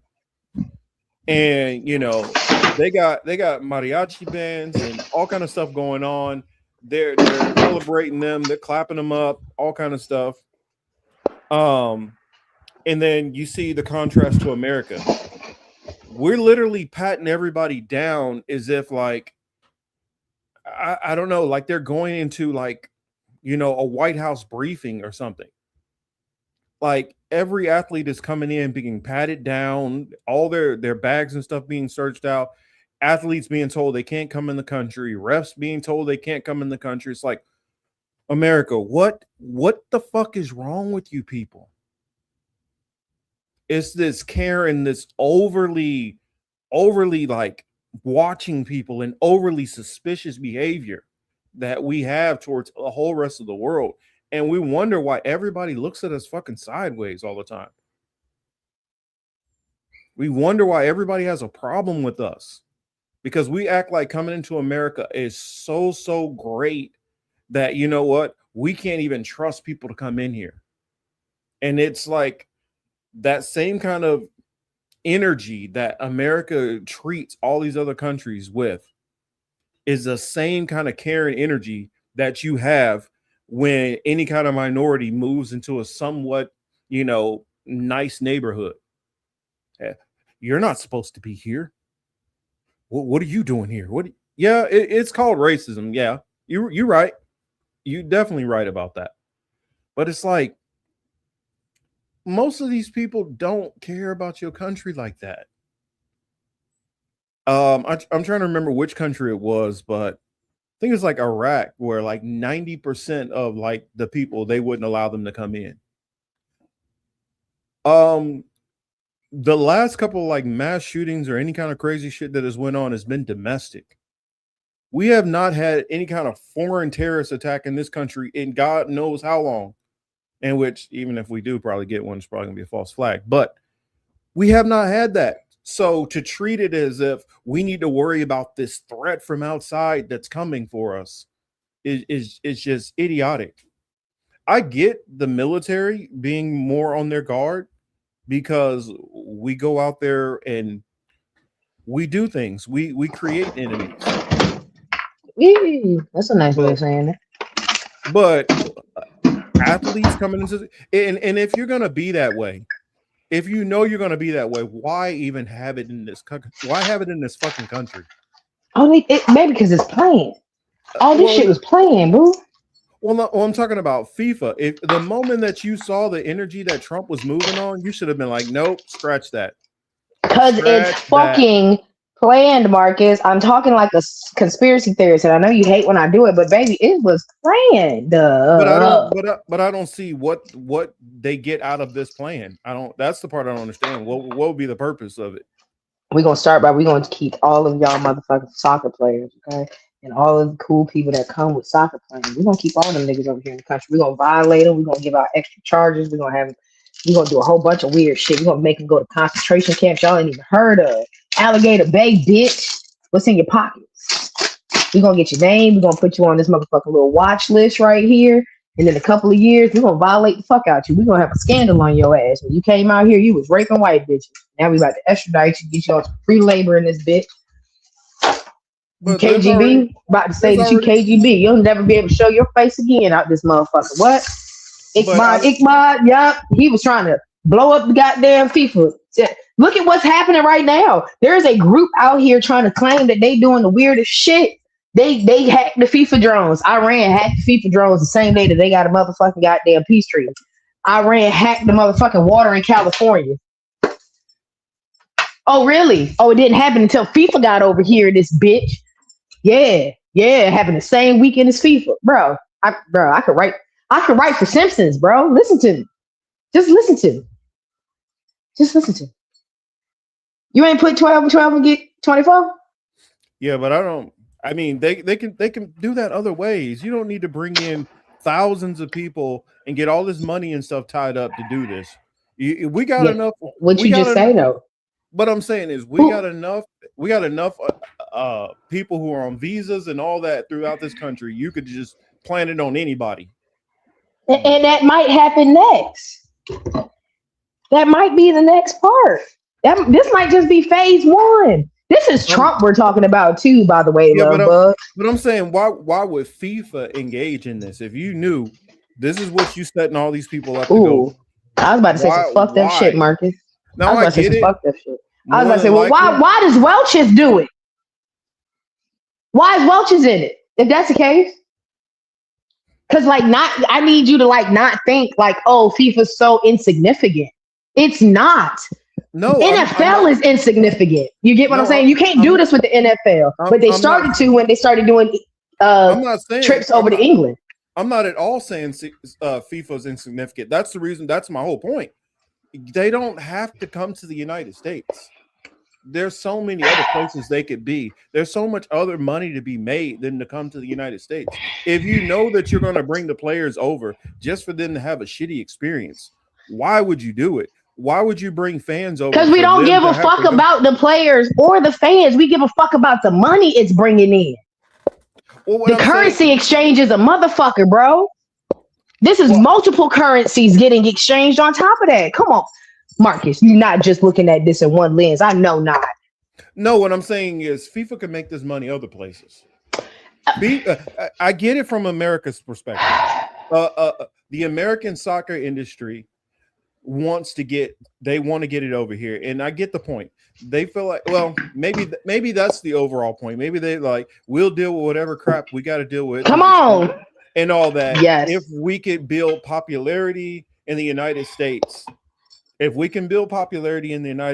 that's more money that we can get Americans to get into soccer. Come on, but here's the thing: I don't ever think that's going to happen. The reason why I don't ever think that's going to happen is the only people in America who really care about soccer like that is people who tie back to one of the countries which have a soccer background and pedigree, i.e. a lot of the immigrants who come from Haitian background, Mexican background, Brazilian, Colombian, you know what I'm saying? What better way to make an immigrant worth a fuck? What better way? What better way to get Trump off the immigrants' backs? He's not getting off their back. Trump, obviously. I'm guessing their plan is Trump is going to be dead, and God knows how long T-minus. God make it happen.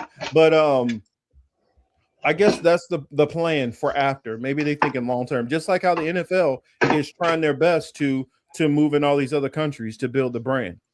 Thank you. Thank you. Finally, you can see it. I get that, but it's y'all couldn't have just pushed it back a couple of years. I mean, I get it. Maybe their thinking is maybe they didn't think Trump would be back in power, and maybe it was too late to change, things after they'd already made these arrangements. What? Okay, let me ask you this, Marcus, because maybe this is where my brain isn't. No, I get that, but maybe I'm not. Maybe I'm not understanding your process of thinking quite yet. Maybe I'm not. Maybe I'm the one that's not catching up because you started taking off. What the fuck makes you think FIFA is not a corrupt piece of shit? Because you're making it seem. Yeah, but the argument that I'm hearing, it kind of sounds as if you're on a side of thinking like they are tangible humans that would make an educated decision on the betterment of humans that they are already using as sport cattle. Like, that's what I want you to kind of like step back and see for a second. Because at the end of the day, yeah, FIFA cool and all, but they are still utilizing these men's strength and these women's strength in a game type shit. Like, they're still in a sense being God to Job, if we're gonna take it that route. So to think like, oh, why would FIFA pick right now, nigga? Because that's a fucking corrupt motherfucker, and corrupt motherfuckers make good money because they're corrupt. So why not get on? Bam. We already know America ain't shit, be it Trump, Biden, or Trump. But that little corrupt motherfucker just put a $1.2 billion fucking shit in play for some weird shit. Oh, yeah, we can take a cut. Yeah, let me get a cut of whatever it is that you got. I'll throw whatever you want over there. How many slaves you want? For how many weeks? Yeah, we can do that. That's FIFA.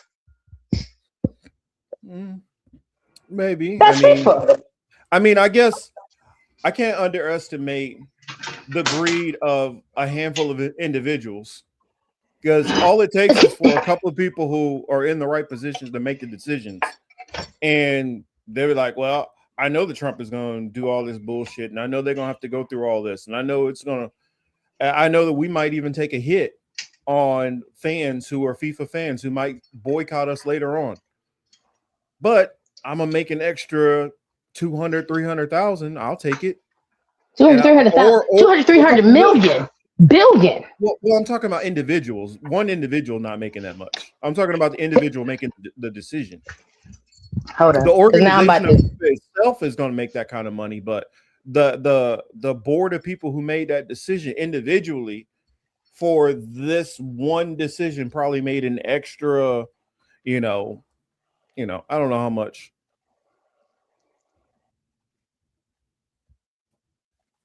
So that's what I'm saying. I don't know how much. These motherfuckers are making $13 million just to host FIFA here. 13 million went to these motherfuckers to host FIFA. And I put money. This is me. You feel me? That's what FIFA made. We're not talking about the clubs. We're not talking about the countries. We're not talking about none of that. We're talking about how much FIFA made by himself. 13 million. If there's 13 motherfuckers up there, that's $1 million a fucking pop. And that shit grew from Brazil only making 7.5 million. Now let's go back to Brazil if we really want to talk about FIFA. And I'm really fitting to get like in FIFA ass. What happened after FIFA left Brazil? They left it in shambles. Brazil post World Cup was more inhabitable, and the infrastructure was worse off than when they got there. And they only made 7.5. They've already doubled in FIFA sales, and the shit started yesterday. Marcus, yesterday, 13 mil off the cuff.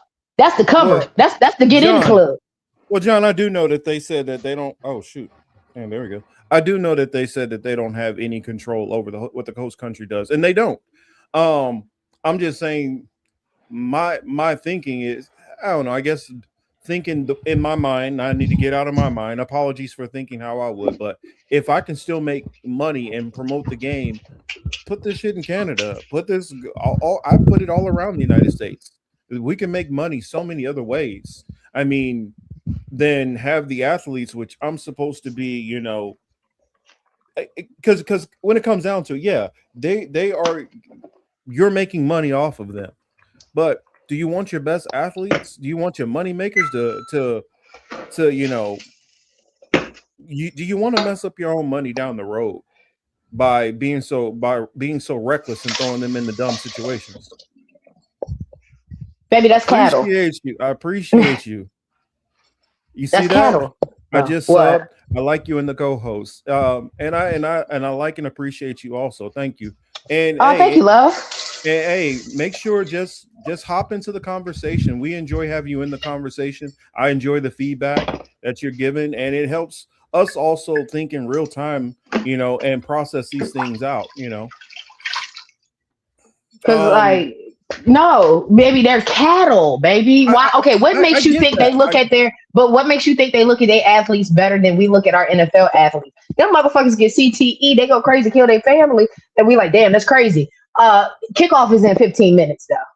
Yeah, but here, I hear what you're saying, and I'm not disagreeing with that. But the NFL is smart enough to know I got to make sure that I'm able to put a quality product on that field. And so if I got to pay this one guy a couple million more, even though I'm fucking over 90% of the rest of the team, and these guys are disposable, and I'm shipping this guy there and shipping him there, and you're fired. Now I bring you back. But as long as I keep my money makers happy, and when you're dealing with FIFA, a lot of these players across the board are your money makers, and they're getting treated like absolute ass, where they can say, you know what, fine, there's other ways to go around this and still make this money playing this sport. I mean, think about how many of them defect and leave to the United States and pull a Beckham type deal and say, you know what, I'm done with FIFA. I'll go play in the US. I'll go make money over here. I'll go Canada and make a ton of money. You know how many NBA players our NFL and NBA players do the same thing. They play abroad too. That is nothing. But that's the point I'm trying to make. But check me out. Many but hear me out though. And make that money, but not enough to outdo the NBA. Well, they ain't put the NBA out of commission though. That's what I'm saying though. FIFA ain't going nowhere, no matter if they have a D league, a G league, a league, or a B league, bro. They're not going to be bigger than the original organization. Period. You ain't seen Canada ain't came and swept the NFL off the fucking map. They still get night, Jackie. Oh yeah. Have a good night. There's never going to be another NFL who's going to outdo the NFL. That's not going to happen. That's what I'm saying. So I don't give a fuck what I got to pay for whomever I need to pay it for. I don't give a damn. Are you going to be bigger than me? No. So that motherfucker's going to take whatever the fuck I give him. Then when he's no longer good, I'm going to treat him like LaQuint Dickey. I'm going to hit him in the head and I'm going to throw him in the motherfucking ditch. Mm-hmm. Welcome to the NFL. Welcome to the military. Oh, hold on. Let me say this last part before Jackie lives out here. Hopefully she hears this. Apologies, because I don't think none of the European teams have a chance in hell, especially once they got over here and realized how different America's weather is. They got over here and a lot of them were talking shit like, oh, what we don't need no AC, like soft Americans. And I'm seeing the British over here like dying in North Carolina heat. I'm watching the Norwegians struggling. And so all of it, I'm like, hey, I don't know who's going to win, but I'm pretty sure it's going to be somebody from either Africa, South America. Hey, it ain't about to be nobody from Europe. That's what I don't believe is happening. So I just want to say that last little part. Hey, shout out to Haiti if they get it. I'm happy to see any of the so-called global South win. That's who I care about seeing. And I like that. Some of these videos though I have kind of enjoyed that have been going around. How many of these European tourists are getting over to America and like seeing stuff about America that they're just blown away. Baby, when I found out them motherfuckers was eating Wendy's, they was eating Frosties with French fries, baby. Mm-hmm. Lost their motherfucking mind. Those are my favorite videos of watching them eat our nasty ass, terrible ass food. Mm-hmm. Hearing about the German that went to Waffle House, it blew his mind. Yeah, I love it. Those are I'm here. That's what I'm here for. It's funny what Thomas said here, and I can attest to that. Going to England, England's climate always looks foggy in the movies, although it's kind of like that different multi-graphic America. It does, and also it does like. If it hits like 85 in the UK, they're over there like, whoo, it's baking out here, bro. It is baking. Like, they are not used to seeing no 90 plus. Nah. They are not. And I'm like, it's just starting off. I mean, we just like. We didn't even got good. Yeah, we didn't even got in good. Like, what? Y'all crying? There's no crying in football. Wait till I get that first 95 plus day. What? Wait till it rained before the game. Yes. Wait till it rained before the game and then get hot. Yeah, I remember how it was like in Jacksonville. Like it would rain probably at about, I want to say 3 o'clock, 4 o'clock almost every day. And it would be like maybe like 90, 91, 92. It rained and then jump up to like 98 with 98% humidity. Just hot as hell out there. Like the devil's just breathing on your neck. And so it's like, okay, get on out there. And y'all about to see it. But the other thing that I wanted to bring up about it's just interesting how the politics of this is going on. How if you really go through it and look, even like it's like the Belgium team. Everybody on the Belgium team, either was Belgian or Belgian. No, it was the Swiss team, I believe. Everybody was fine except one of them. Of course, you can guess which one it was. The one who was originally born in, I think, Cameroon and became a naturalized citizen when he was like 4 years old. It's like somehow, some weird way, the Trump administration found a way to target all the black, all the black people and anybody from the Arab countries. But here's the thing that I'll say for those who don't know and need me to tell them. People, it's not gonna phase us. It'll aggravate us. It'd be a little bit of annoyance. All you're gonna do is make them go out there and play harder. So if that's what you want to do, then go for it. And then while I'm still speaking on race, another thing is it cracks me. Can we retire this whole this person said this because it's dividing us? We are a divided country. We've always been a divided country. We always will be a divided country. Ain't nobody dividing us. We are already divided. We do it ourselves. We can do it ourselves. We don't need help. We can do it ourselves. No, I think the history of this country has been divided and it's never made any inroads to end that division. So if you never try to end the division with which is going on, how are we all of a sudden just united? We never were. So and this is something that, especially when I hear people who are not from America and they try, why is everything always about race in America? Because that's America. If you want to learn anything about America, it starts off race first.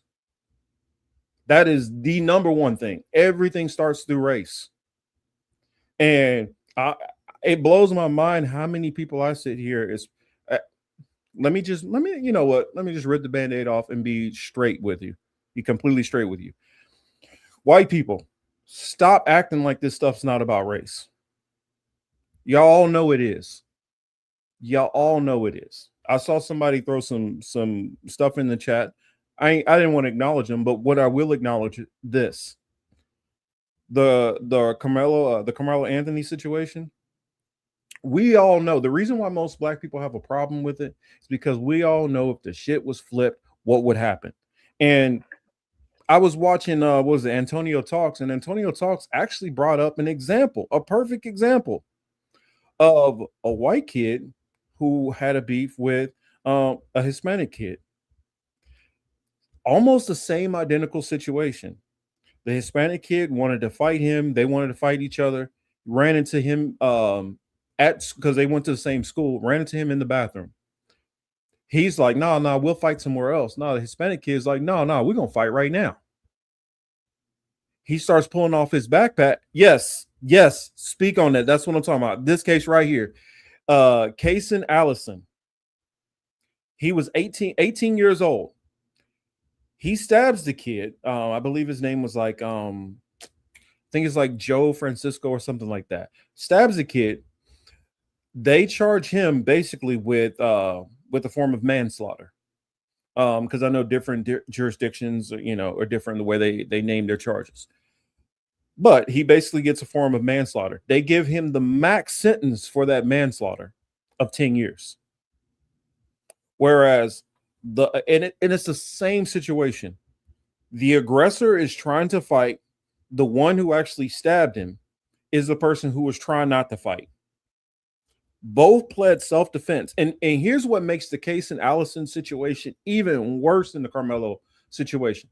This kid ran all the way home.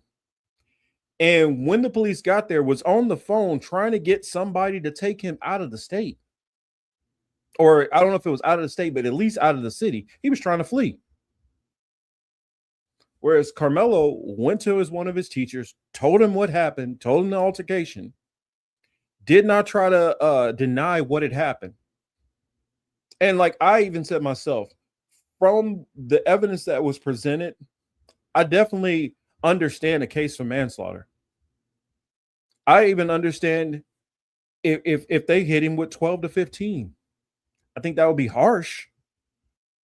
But also, I also hold in my mind, there's a lot that we didn't hear.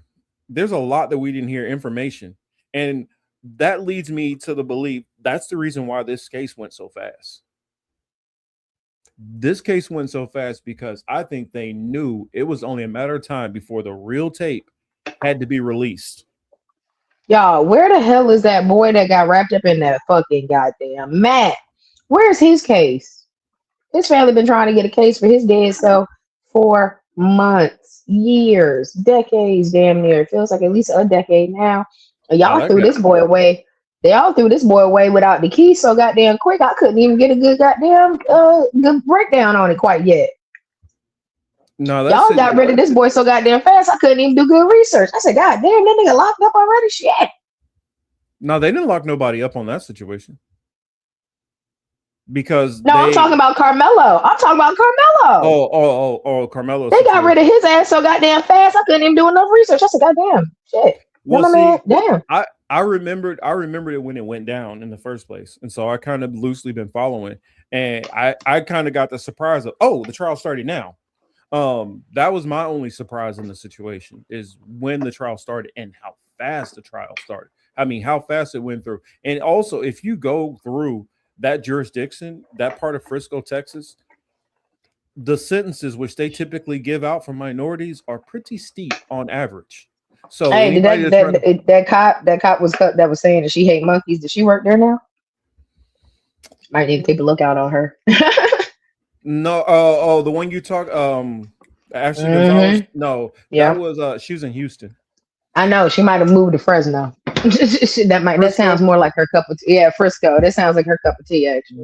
But my experience going down to that area, I mean, if it would have been me, and this is the reason why I think like he was screwed from the start. He had parents who were a little on the naive side.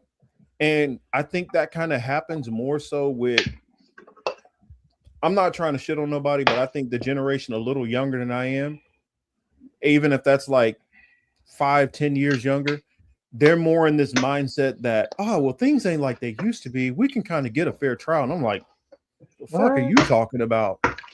Ain't no fair trials. You're in the South, baby. And once you get to the outskirts of the South, outskirts of any major city, because Frisco is on the outskirts of Dallas. Even in Dallas, it would have been a little shaky, but I would have definitely applied for a change of venue if I was a defense attorney. He could apply. That's the reason why I'm saying, with the very bare minimum understanding of the, and I'm saying bare minimum because I definitely don't want to say that I'm a lawyer or been through any law school or nothing. I have read a bunch of books on case law and stuff like that from, my brother. One of his degrees was in criminal justice, so he had tons of books around, which I just read from my own, my own curiosity.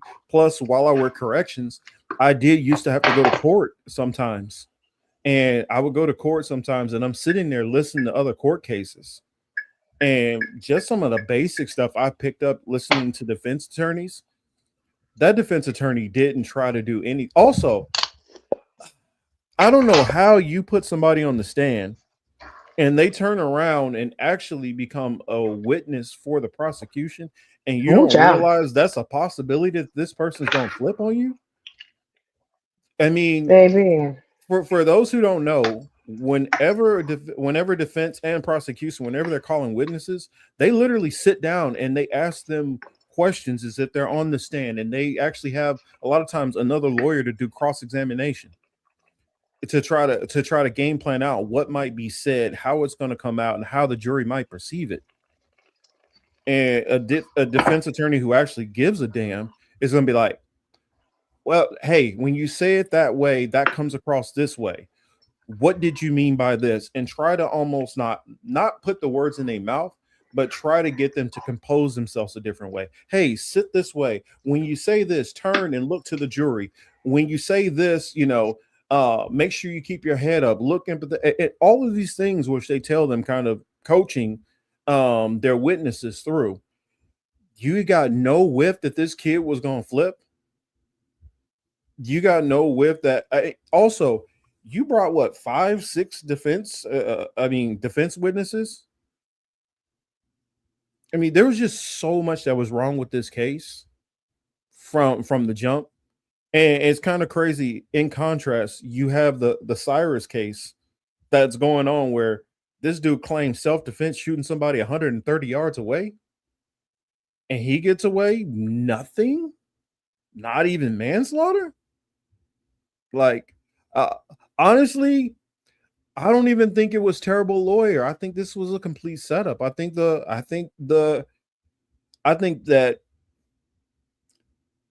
because it's a small town, because these people all travel in the same circles.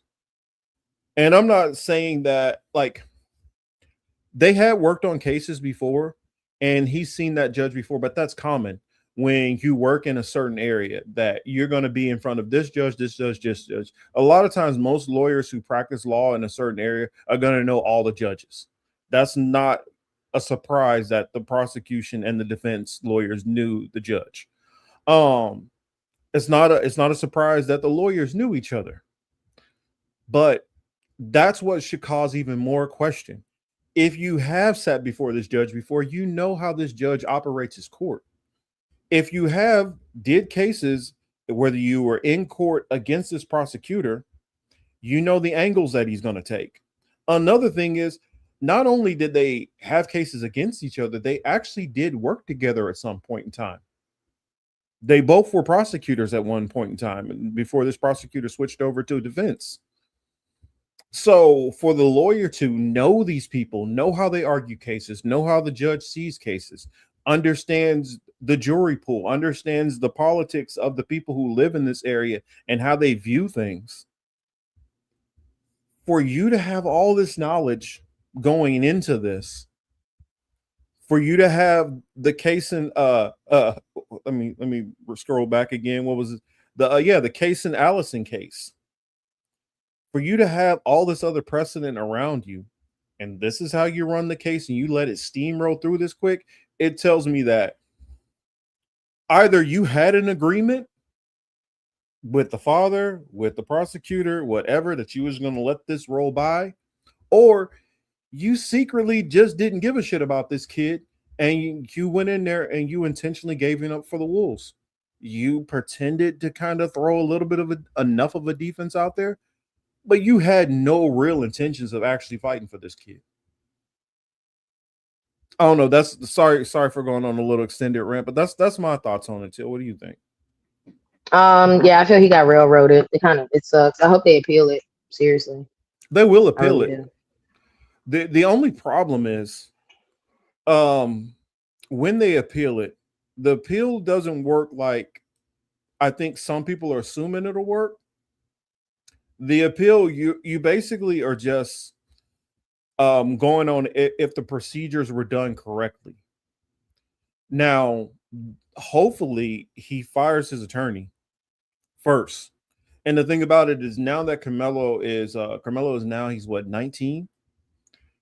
His parents are no longer involved in this. It doesn't matter what lawyers that his parents got from it all. This is on him now. He's a grown man now. He's at 19. I get it. He's still young and inexperienced, but this is going to be on him to figure out, who do I need to bring in and get involved? I heard the family trying to Al motherfucking Sharpton. Well, I mean, goddamn, we're gonna do a stay on.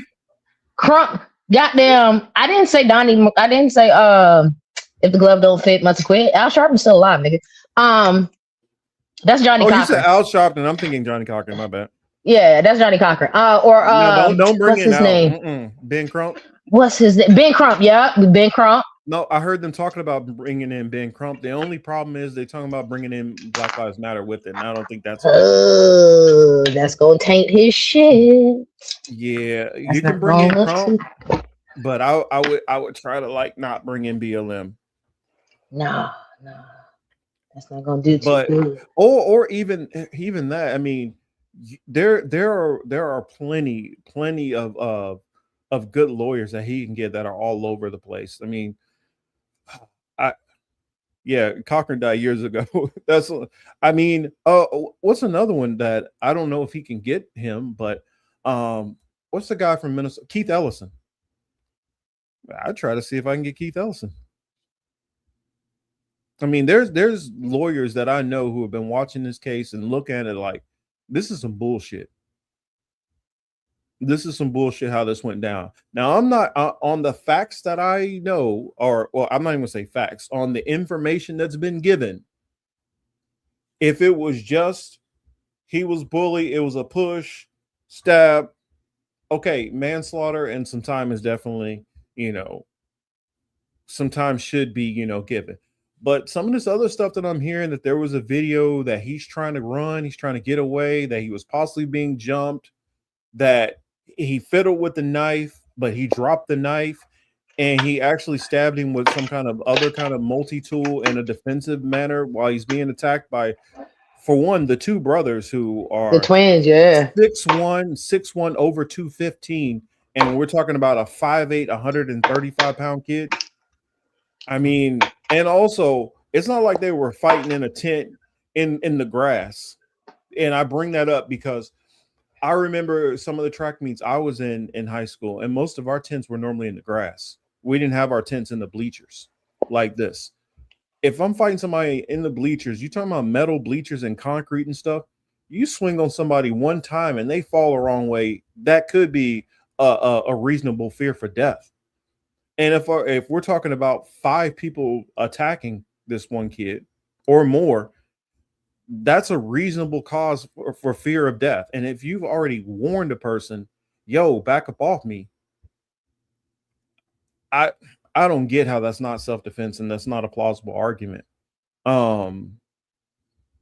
But I'd have to hear more. And I hear that there's a videotape that some people saw that said this should have been self-defense and this kid he should have went home.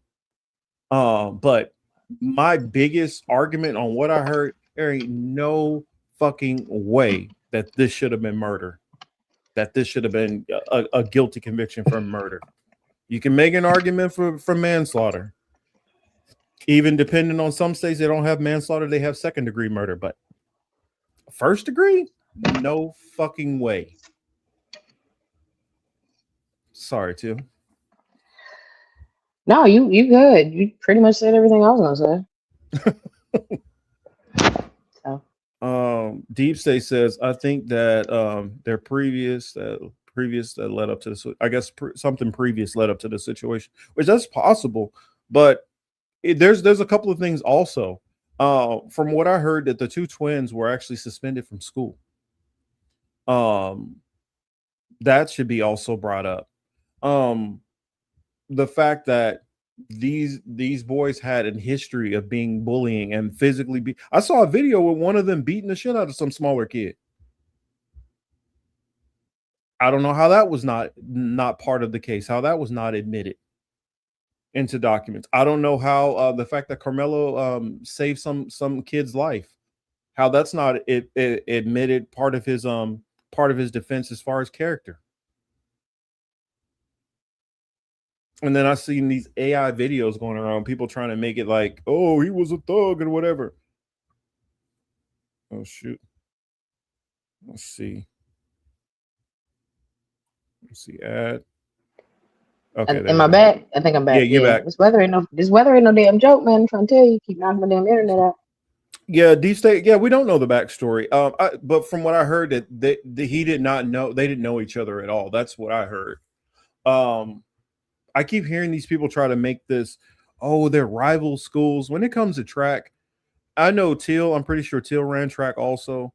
For those who ran track, who in the hell remembers there ever being some kind of like real rivalry in track? It's not. I don't know. We got two cities that definitely would say niggas from the stand. They would call us niggas to our face. They try to tip our bus over. So yeah, but that's different. That's just some racist shit. Yeah, but outside of that, that's all. Like, ain't no real rivalry for real. It's just racist shit. Because they would be doing that regardless if y'all was going to the same. They'd be doing it if y'all were going to the same school probably. I mean, I'm just saying that's different cities, different strokes for different folks. But I know for a fact we had racists, like for shit show. Bro, So outside of that, no. it told me a lot about that town just listening to the different names of the schools. Oh, shit. Just Centennial, listening to Memorial, Liberty. I'm like, I got all these overly patriotic names to everything. That told me, oh, this is a Trump district. This is a MAGA area. Off the bat, just how the schools are named. But there's so also in these situations like this, I hate to be on some race stuff, but I mean it is what it is. I would have my kid having a black lawyer from the jump.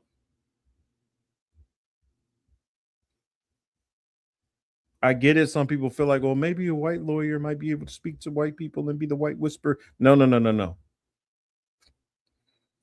I'm putting my faith in a black lawyer because they're going to know how to best convey and argue on behalf of a young black kid, in my opinion.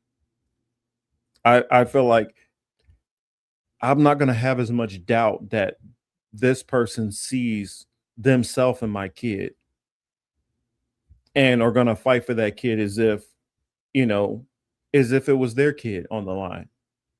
Whereas with a white lawyer, I can't be certain of that unless I have a lawyer who showed me where or has a track record of proving that that's what they do.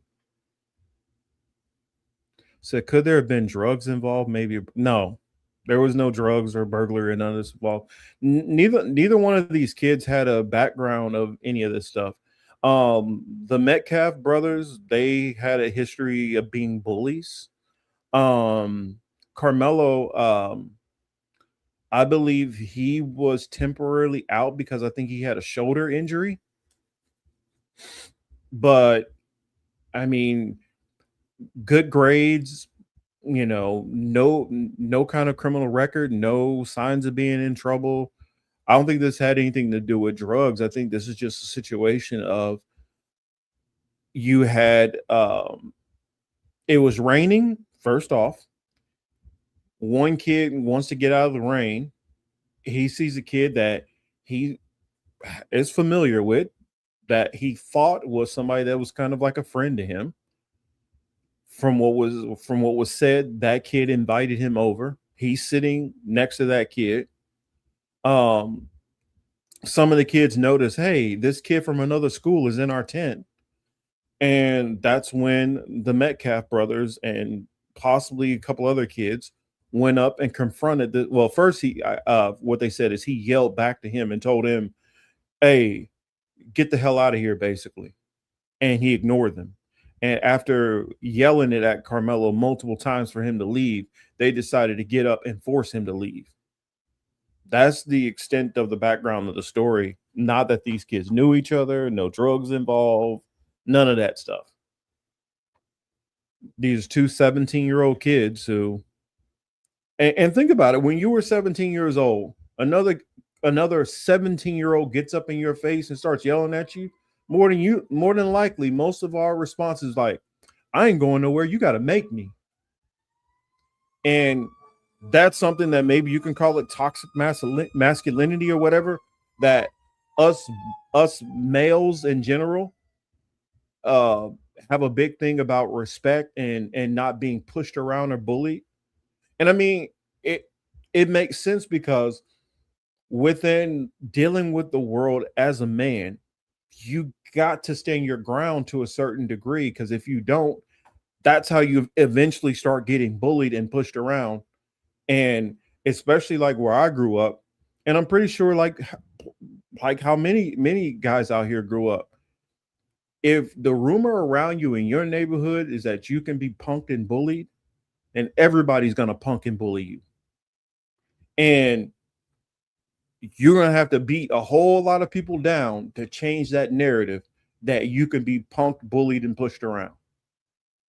And so many of us, our first instinct is to stand up and say, hell no, you can't tell me to do shit.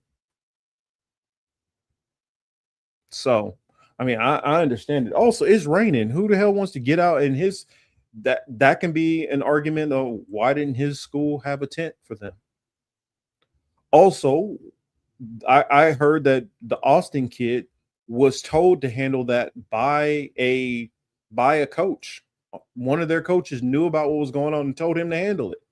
Why the fuck is an adult telling this 17-year-old to go over and go tell another 17-year-old what to do? If it's a kid who's not from your school, as the adult, you need to get over there and handle that. And so if they wanted him out of that tent, that coach should have walked over there and told him that. Some administrator should have came over there and told him that. Also, Austin and Hunter or any of the other kids in there, why the hell did none of y'all get up and go get an administrator and say, yo, this kid is in our tent and he needs to leave? I know that there is no, and I was one of the captains on my track team. There is no way under God's green earth I would have went over, told another kid from another area, you need to get the fuck out of my tent. For one, I probably wouldn't have cared because we used to go and hang out. We used to go and hang out in each other's tents. I mean, it was another school because especially like how my county is. Many of us who went to like this middle school or that middle school, just because of how the area was, just because this kid is going to this school over here, more than likely you guys knew each other because you were in middle school together or you went to elementary school together. So how many carried over with how many kids knew each other? Maybe my school district is unique in that way. Maybe it's not, but there wouldn't have been that beef like that in track. Now, if this is football and you're on somebody's other sideline or basketball, okay, that's a little bit different. But track was never like that. Track, tennis, none of those sports were ever that kind of like cross country. Those sports typically didn't have that kind of like hyper competitive, situations which you have in football and basketball. I don't know. Till, let me know if I'm wrong.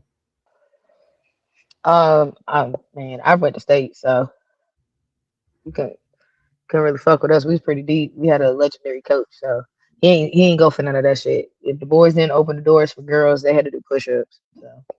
Well, I'm talking about the whole like track, the track competitiveness between schools versus like other sports. I mean, we were competitive as fuck because we were the best. That's why we won states. Like we were. I don't know. That's what I'm saying. Like, I'm speaking of an actual track athlete that went to states and got scholarships. Yeah. I was competitive, so I'm with the shits. But that's the thing. Every person is in. Can I finish? Thank you. Every person is individual. Like every person is still an individual. And yeah, we was like that. Lafayette was like that. Fuck you talking about? Fuck you talking about? We were competitive. We were competitive like that when we were running on the track. But once we got off the track, we wasn't on some. They better stay. Oh, we were still talking. We wasn't. I mean, we were still talking shit. Yeah, we was talking shit. We city folk too, by the way. You know what I'm saying? City. So we with the shits. I mean, you got to remember at my school, one of the dudes who held the world's fastest record used to run at our track. I mean, he went to the rival school. So Maurice Green, remember him? So yeah, we had plenty of top athletes and stuff like that who went to state and everything. But for track, now if it was football would have been a little different. But like track, nah, we Ooh, Chris H. Chris H. Ooh, y'all got sundown towns. You just now finding it out, Buka Butt. Ooh, child. Sorry, you late to the party. You late to the party, baby. Hey, what's up, is a sundown town. Hey, Tom. Coast is a sundown town. And Ed, what's up, Ed? No, but that's why I said, correct me if I'm wrong. Maybe it's just different because like our main schools that competed against each other, especially within our district, a lot of them we went to the same like here. I guess it's probably easier if I just say out my schools. Like I went to Washington. It was school Schlegel, Wyandotte, Harmon. I lived in the area where Wyandotte was at, so a lot of those kids I already grew up with them. Washington, where that is, the middle school Eisenhower is really close to it. So you had kids who were coming from two different middle schools who fed into one school, and kids who lived in this area who fed into another school. So you had a lot of kids who, though they, like, if they grew up in Wyandotte County, most of them kind of maybe knew this person or knew a friend of a friend. And so between these, like, basically like 5 or 6 schools, we didn't have like a beef like that. Like, it was another school, Sumner, where all the kids throughout the whole county at, what was it, 7th grade, they took this test to get into Sumner Academy. So you had kids who literally came from all the middle schools across the whole county who were going to this one school. And so for us, we had a lot of overlap with knowing this kid, and I know that kid, and or this kid. So it only happened where it was different when it was kids from another county over, where we didn't really know them like that. And that would have been a little weird, one of them in our camp. But that's what I'm saying. Maybe that kind of situation. But how this Frisco was, this was really close, where a lot of these kids possibly would have known each other. And so that's why I'm kind of comparing that experience. I don't know. You still there? Yeah, I'm still here. That's all I'm saying. Most of us Well, knew each other. I believe he knew him too. They had a rivalry. But like, I get where it's more or less like, y'all still stay in the same city and county and stuff like that. But I mean, we've seen some shit. We from the town of Allen Iverson too, so push a T. Shit like that. But I do hate, I hate that this happened to him. I hope he finds a good lawyer. I hope maybe even finding a lawyer that's not even like completely like, mainstream quite yet. Maybe somebody that's new, and then they get the support of Yeah, somebody someone's mainstream hungry. that's not BLM. But yeah, I really do hope he finds a different lawyer. I hope he gets the trial that he really needs to get, with all the evidence and with everything, Yeah. especially after old boy daddy, McCaff's daddy, went crazy. Yeah.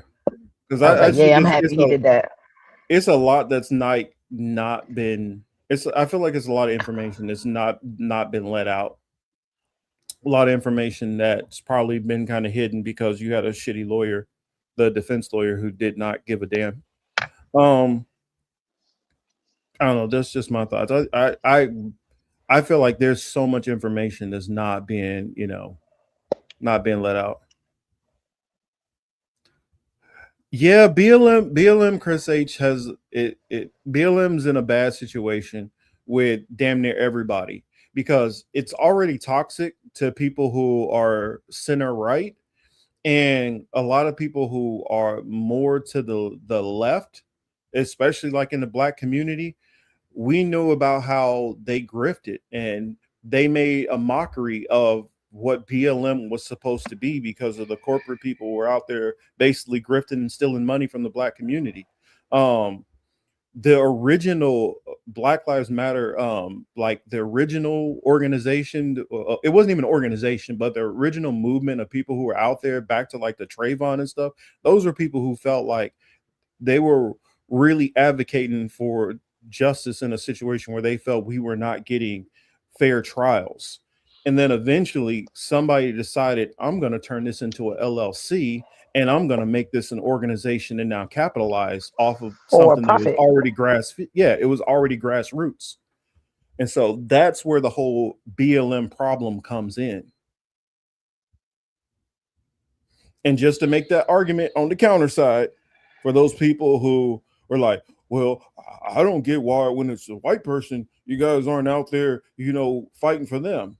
Because if there's a situation where the perpetrator is black, we have no doubt that it is very easy to get a guilty conviction in this country. There is no doubt that you don't have a black suspect with evidence who just walks away scot-free. That don't happen. But there are a lot of cases where we feel a black suspect is railroaded. or a black victim is not getting proper, a proper fair trial or case. That cop that shot Sonya Massey, did her Mhm. shit, 25 years. I don't even think he got. 25. I think he got 20. Even worse. Yeah, I think he Yeah. got. That's what I'm saying. I was looking at different cases, and it was like, how many cases I saw with people who did like, I watched this thing about stalkers. This dude had 14 felonies. Who he had already got caught once and got 8 years for sneaking into his ex-wife's house. He had gloves, a shovel, and her butcher knife was missing from the house when they found him. This dude broke into another ex's house. After getting out of prison for that 8-year stint, she wakes up with him on top of her, choking the life out of her. She was able to get the knife from him, stab him. He sneaks out of the house and he's found bleeding out somewhere. This dude gets away with probation after that, goes back to prison again, racks up a couple more felonies. Then another woman he's dating, he sneaks into their house. It sneaks into her house, and she had a guy in there. He stabs that guy, kills him, and still gets less time than Carmelo Anthony did.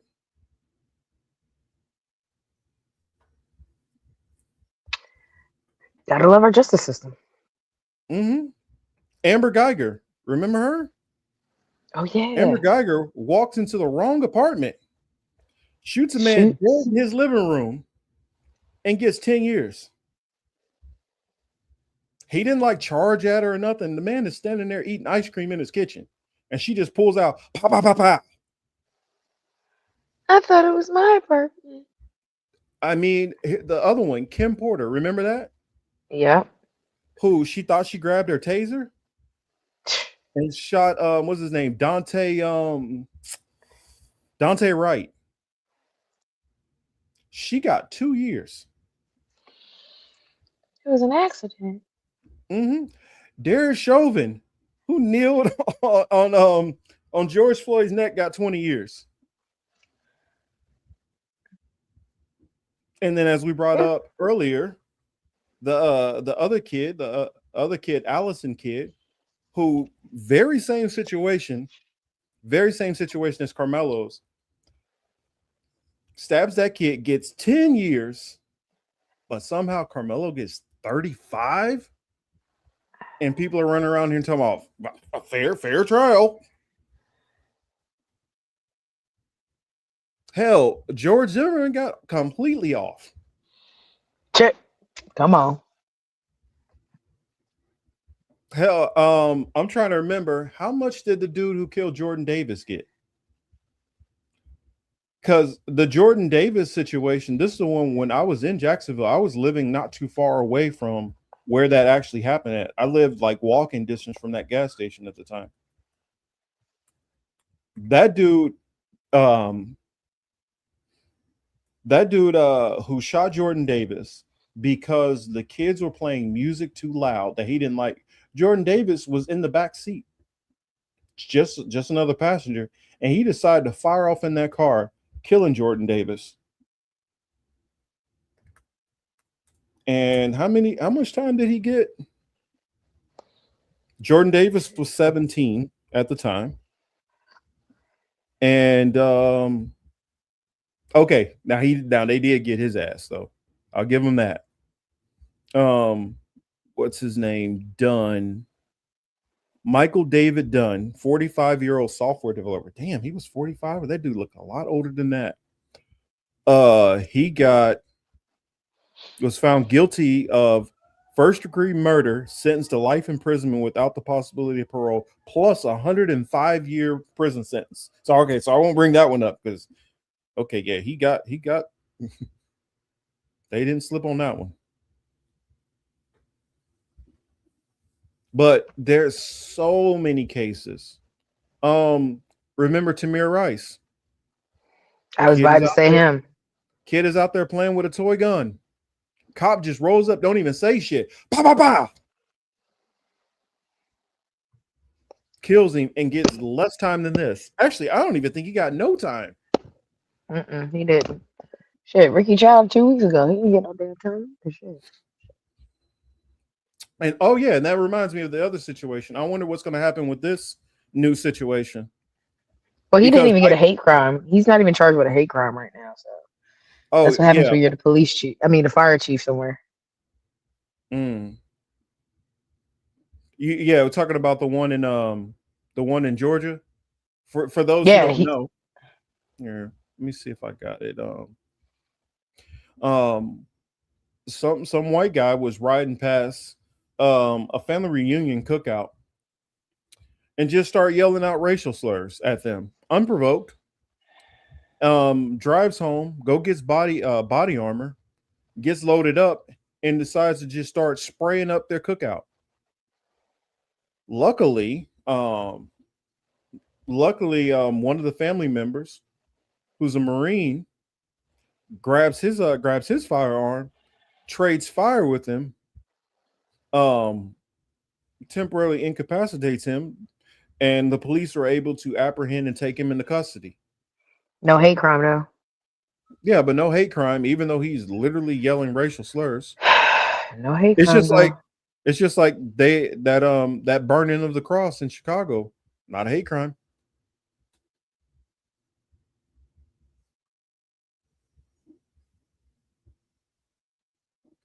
And it frustrates me every time I hear people say, "Oh, well, y'all can't fall for the bait. They're just putting this stuff out here, to divide us." They're not putting this out here to divide us. The people who are doing this are dividing us.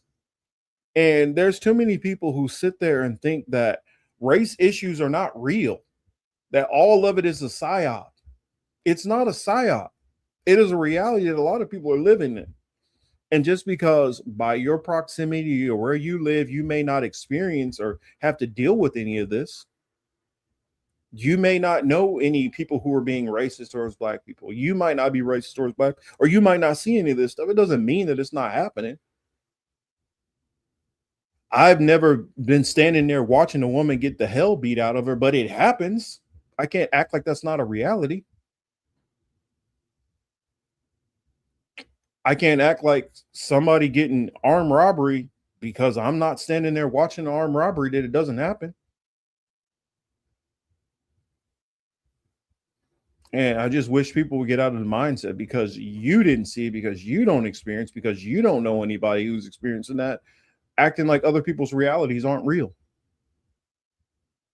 And that it has to be some kind of COINTELPRO psyop to try to divide all the people on race war stuff. That ain't what's going on. But yeah, I think we hit all the topics that I had in mind to talk about for right now. I don't know. You have anything else, still? I don't want to end things off without if you got something else. No. I'm good. And which I'm gonna put this announcement out here again. Once things settle down on my schedule more, look out for it on my original channel, and I'll plug it when I start dropping the videos. But I'm gonna start doing reactions to more of this stuff. I just got a lot of stuff that's been kind of going on that I'm trying to get settled out, and once I get that settled out, I'm gonna just start dropping a lot more reaction videos. And I'm not going to change what we do on this show. I'm not going to change our live streams. I'm going to keep our live streams the way we do them. Of course, we know when football season comes around, we'll be switching to Saturday nights because both of us are definitely football watchers. Ooh. But I'm going to be dropping videos, and I'm going to try to keep them short.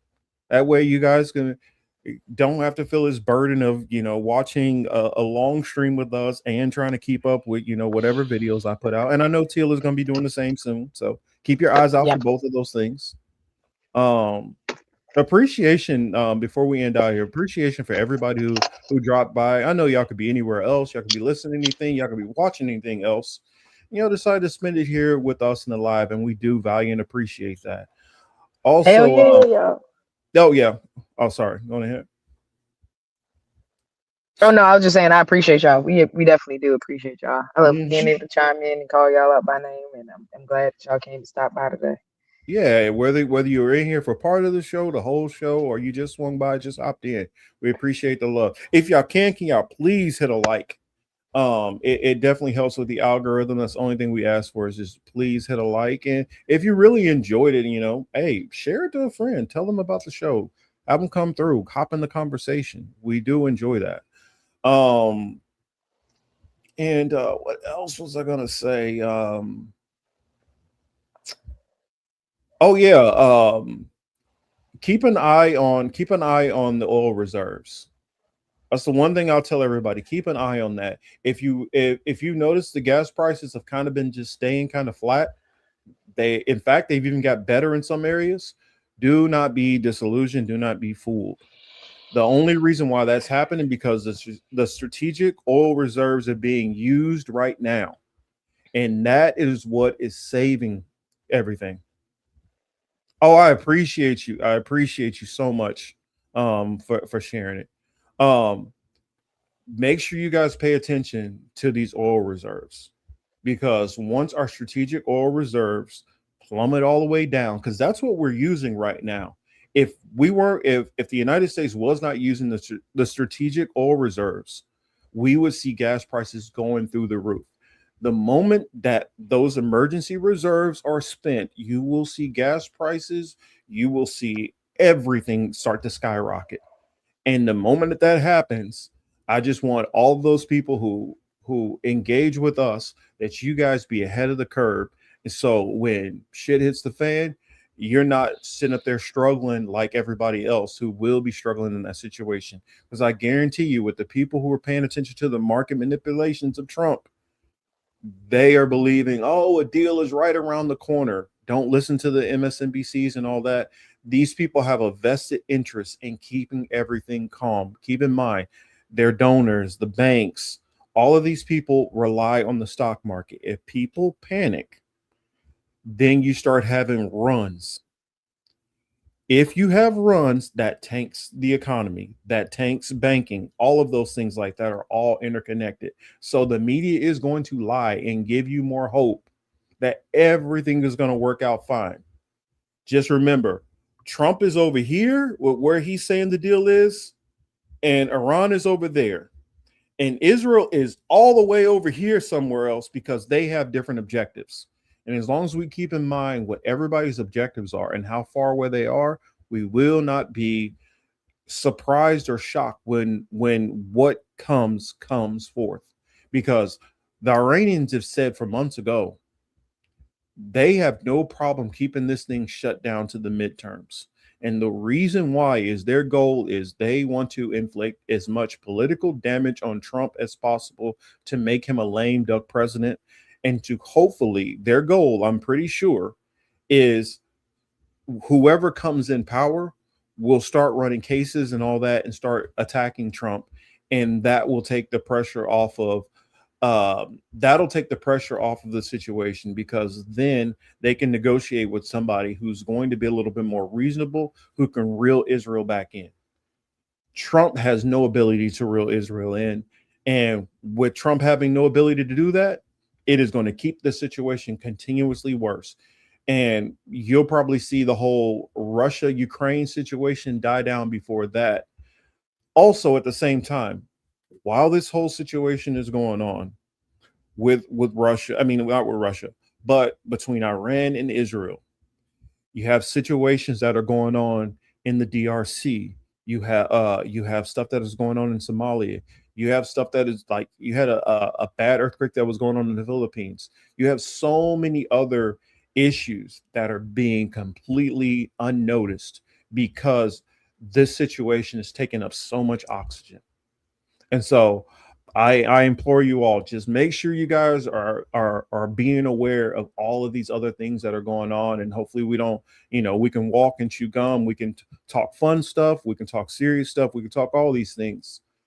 But make sure that we're keeping our eye on the ball of all these things that are going on, because it's all connected. None of these stories are individual. They all run together. Oh, thank you. Thank you for putting that in there. Let me put this on the screen. Emergency reserves are down to 350 million barrels, down from 714 million barrels. That is terrible. That is terrible. This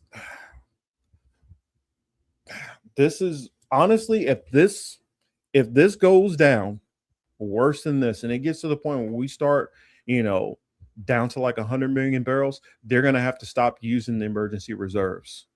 And gas prices are going to go through the roof.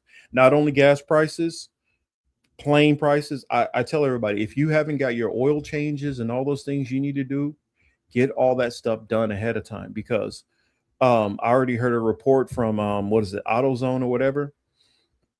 They're struggling right now on what they have in stock. And so you can get to a point where you don't even have oil to change your car, where that skyrockets. And keep in mind, a lot of stuff we use on the day-to-day, whether you realize it or not, uses petroleum, and it is made through petroleum. So I don't know.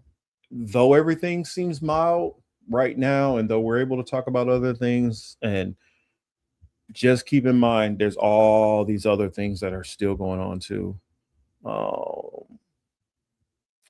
You said, tell them why California is, let me see, what did that say? Tell them why California is supposed to be pumping to refuel it. Newsom has been fighting it. I don't get what you're saying. That it's not that California has this big, massive oil reserves that they can pay for everybody. I don't follow you. Most of these oil reserves, it's not that a state necessarily owns these. Governors don't own these. These are owned by private companies. The strategic oil reserves, that's dealt with by Department of Energy and goes to the federal side. That doesn't have anything to do with any state's governors. Hey y'all, so I appreciate everybody. It's a little late on my end of the world. I'm gonna let Marcus go ahead and close out, but thank y'all so much for coming in so you can listen to me rant. I'll let y'all next Sunday. Yes, yeah, that's right. That's right. I gotta remember. It's if I'm wrong, prove the evidence that I'm wrong. Prove the evidence that I'm wrong. Governors of states, this is not, this is America. We are not in any kind of, and it's kind of crazy. A lot of people who lean to the right can't stand communism or socialism or any of that, but think we live in some kind of government that operates in a form of communism or socialism. The states don't own the oil rights to just go in and pump oil. The governor does not own it. There's no California oil company. The only state that does anything like that is Alaska, not California. So California doesn't have any control over oil reserves. And I, trust me, I live in California. I do not like Gavin Newsom. Most of the people on both sides of the aisle don't like Gavin Newsom, but I'm also not about to start making up stuff.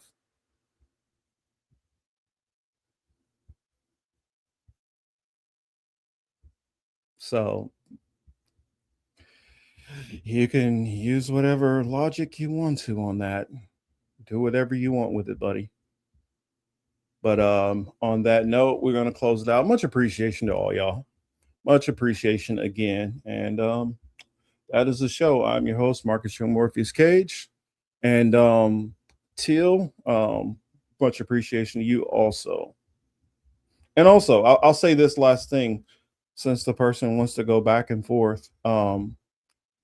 If you guys feel like I'm wrong about it, look up the information, produce the information, and show me it next week.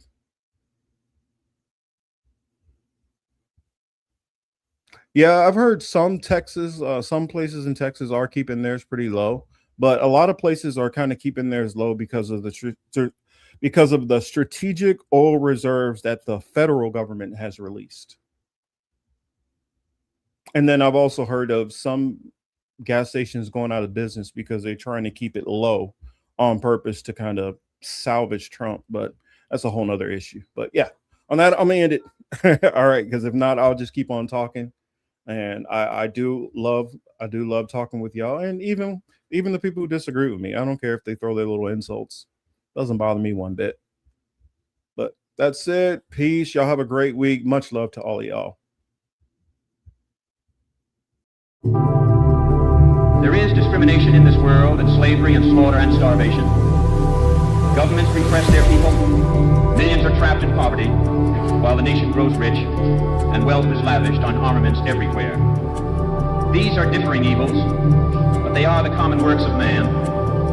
They reflect the imperfection of human justice, the inadequacy of human compassion, our lack of sensibility towards the suffering of our fellows. But we can perhaps remember, even if only for a time, those who live with us are our brothers, that they share with us the same short moment of life, that they seek as we do, nothing but the chance to live out their lives in purpose and happiness, winning what satisfaction and fulfillment they can.